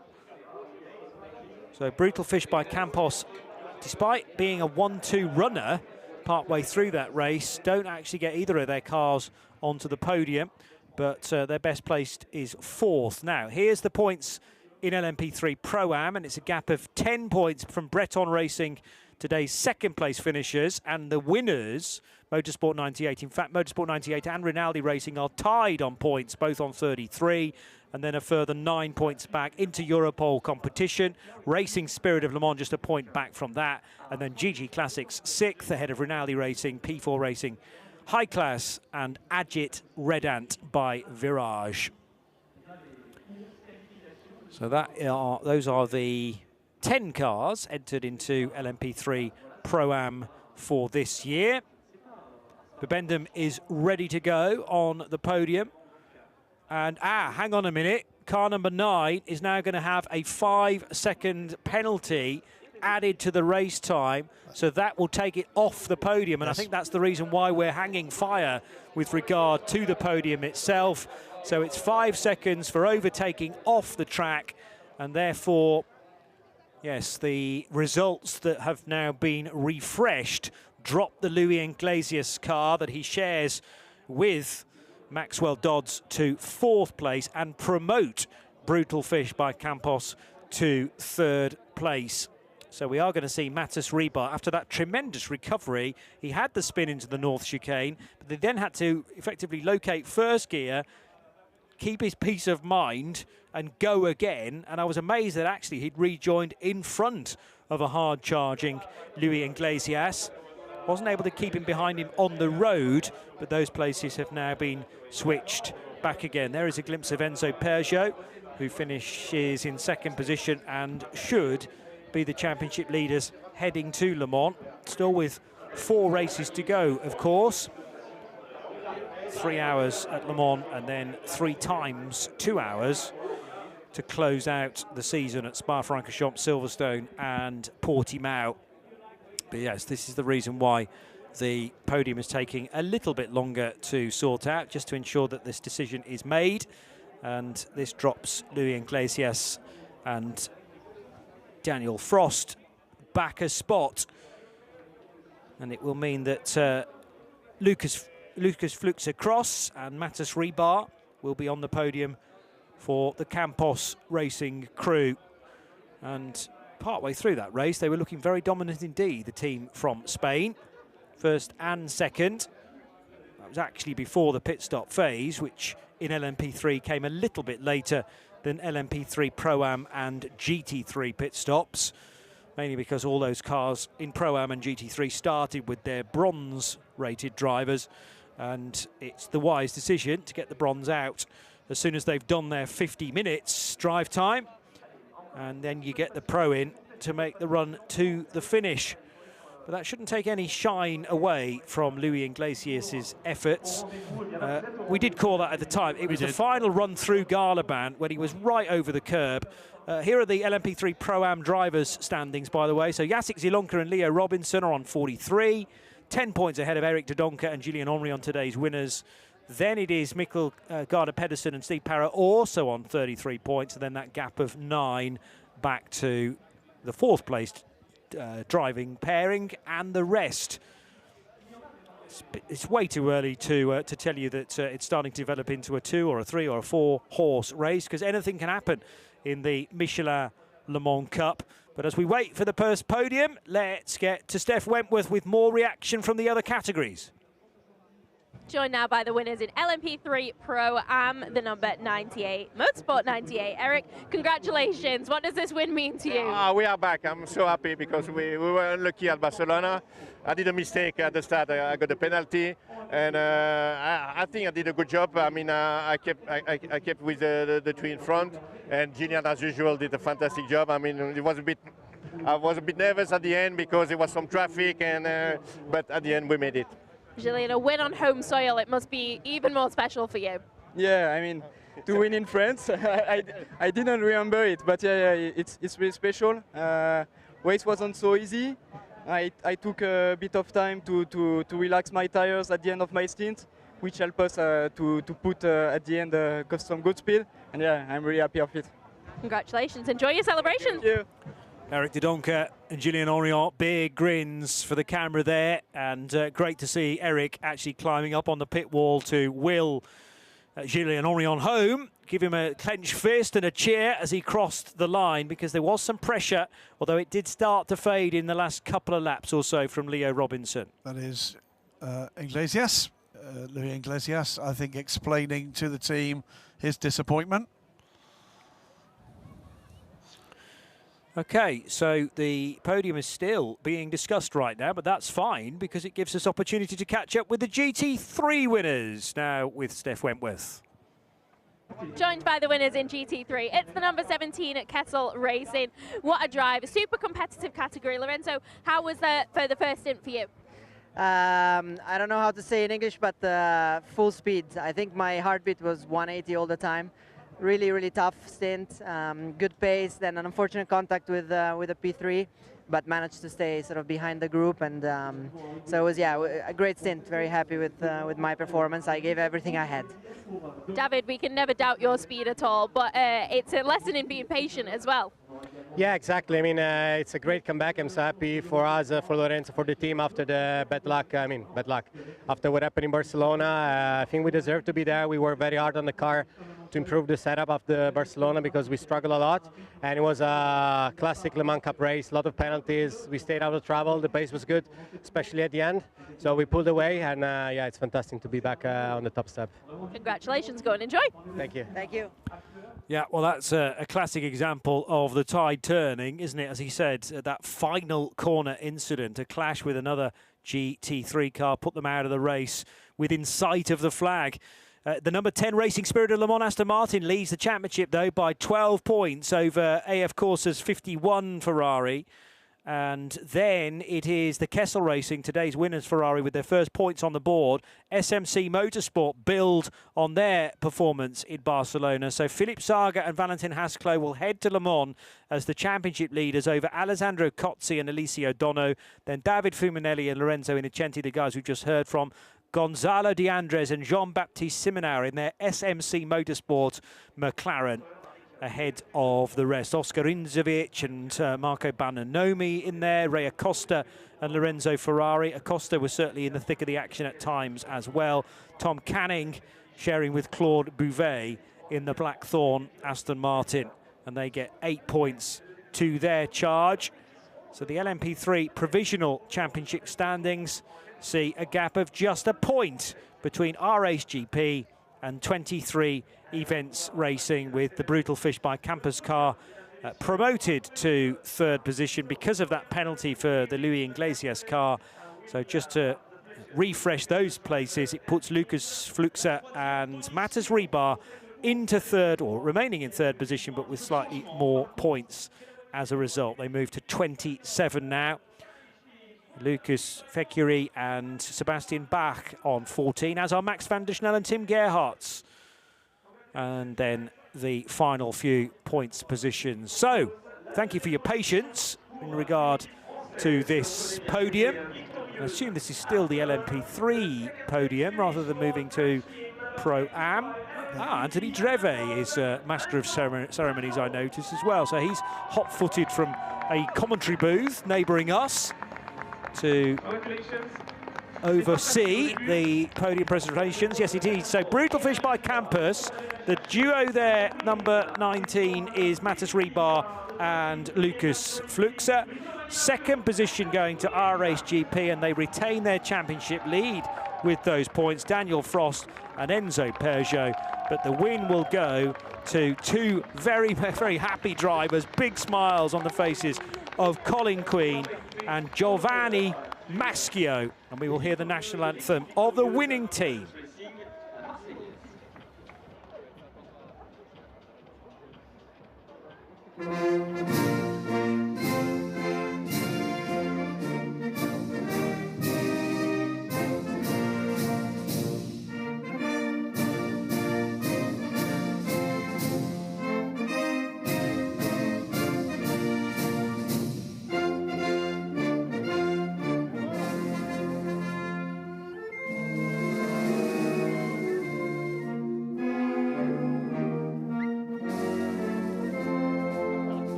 Le Marseillaise for the winning team, 23 Events Racing.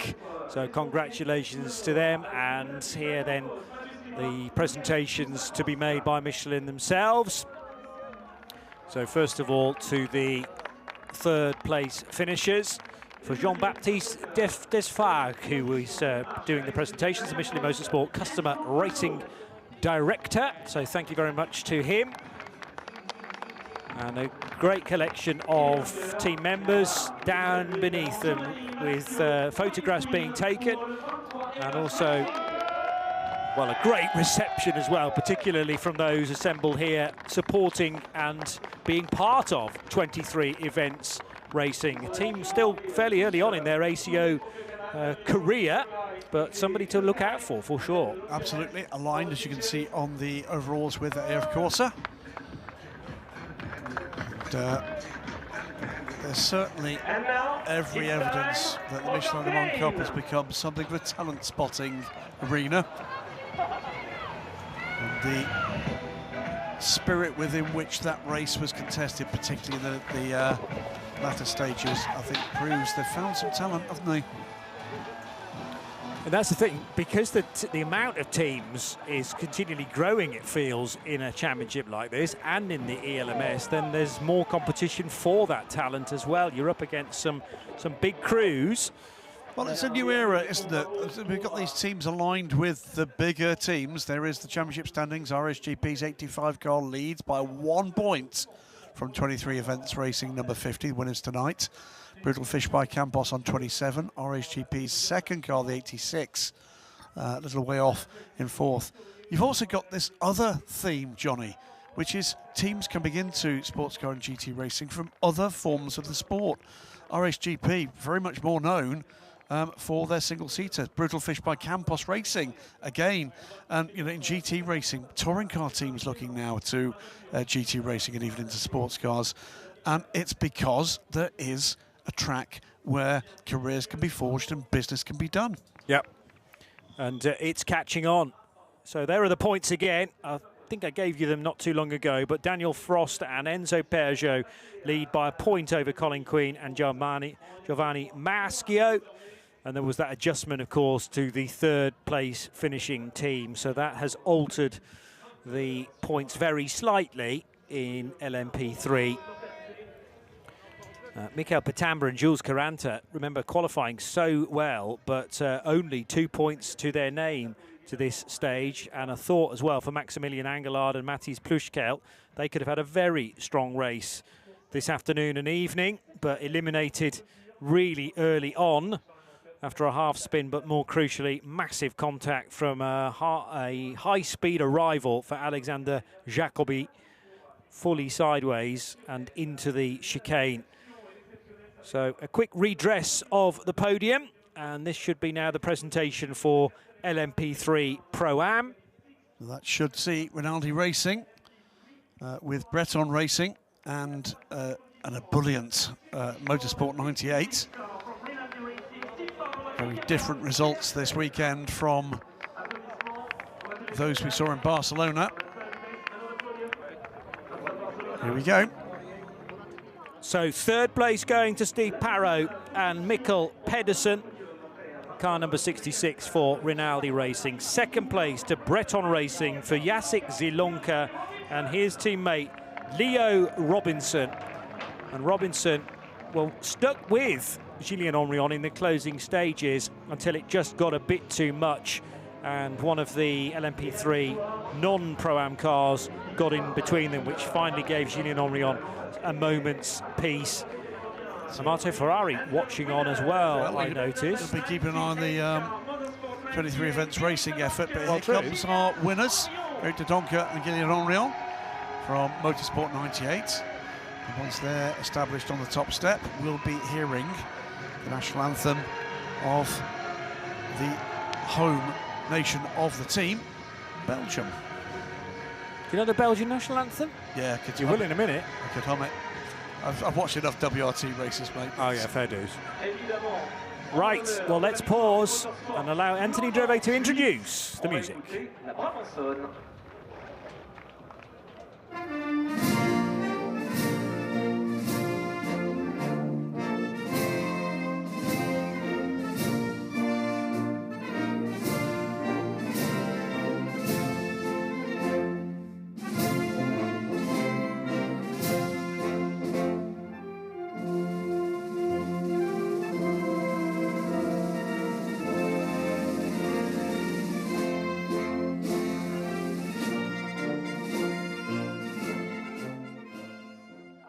I'll mangle it, but the Brabancon.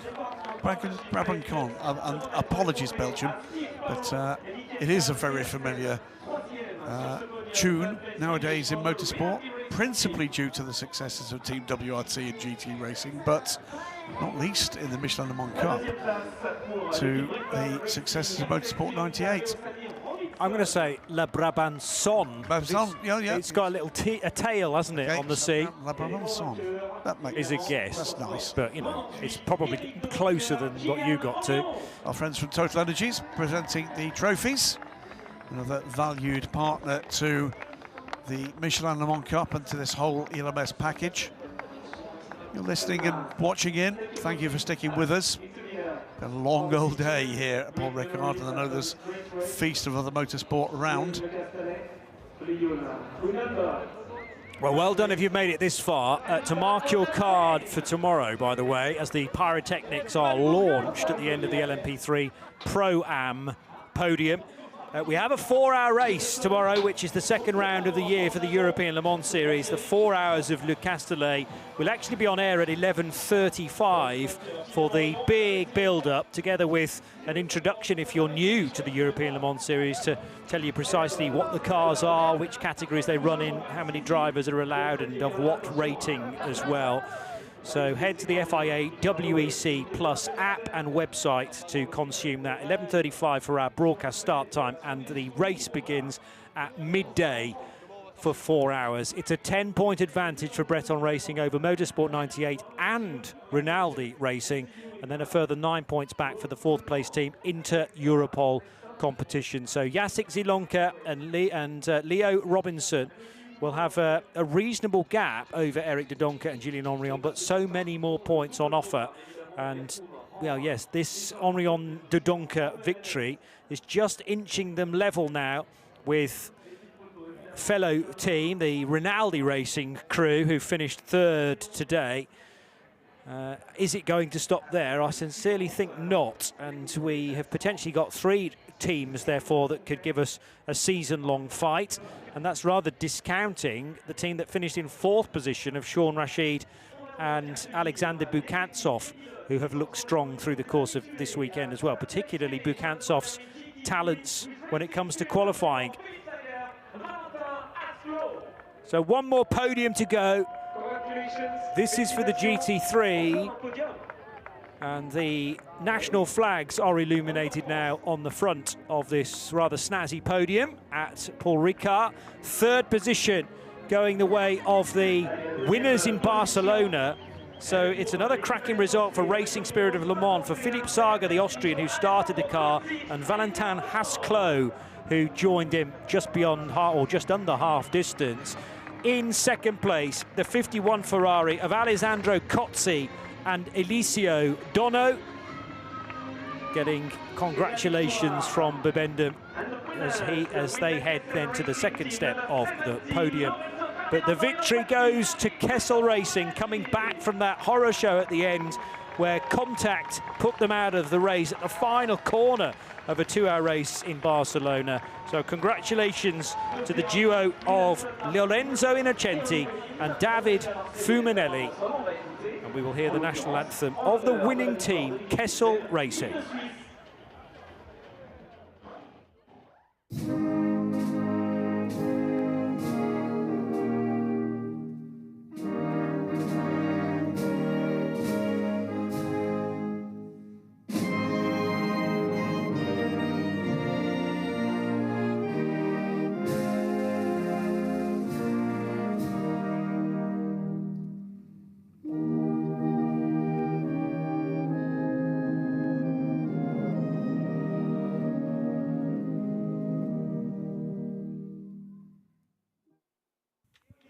Well done again to Lorenzo Innocenti and David Fumanelli, victorious, and never really looked back when Fumanelli took the car over.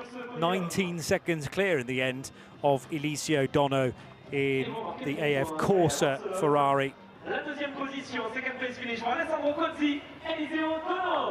So the 2nd place trophy now as well being dished out, and finally to the winners. Very smart trophies which will be treasured moving forward, but of course not as valuable as a potential championship victory at the end of the season. And the champagne will be sprayed, will fly at the end of one heck of a day's racing at Circuit Paul Ricard here in Le Castellet. Started at 9 o'clock and barely let up. We're 12 hours on now from the first race here this morning. Don't forget then, tomorrow we will be on air from 11:35 for the full build-up of the 4 hours of Le Castellet. Steph Wentworth with all the stories in the pit lane and from the grid. Graham Goodwin and Johnny Palmer in the commentary box. We're off for a bit of a sleep, maybe after a quick beer and some food as well. Make sure you get some sleep in the bank as well, because we've got a big old race tomorrow, round 2 of the European Le Mans Series. But from the Michelin Le Mans Cup, it's good night from Paul Ricard. Bye-bye for now.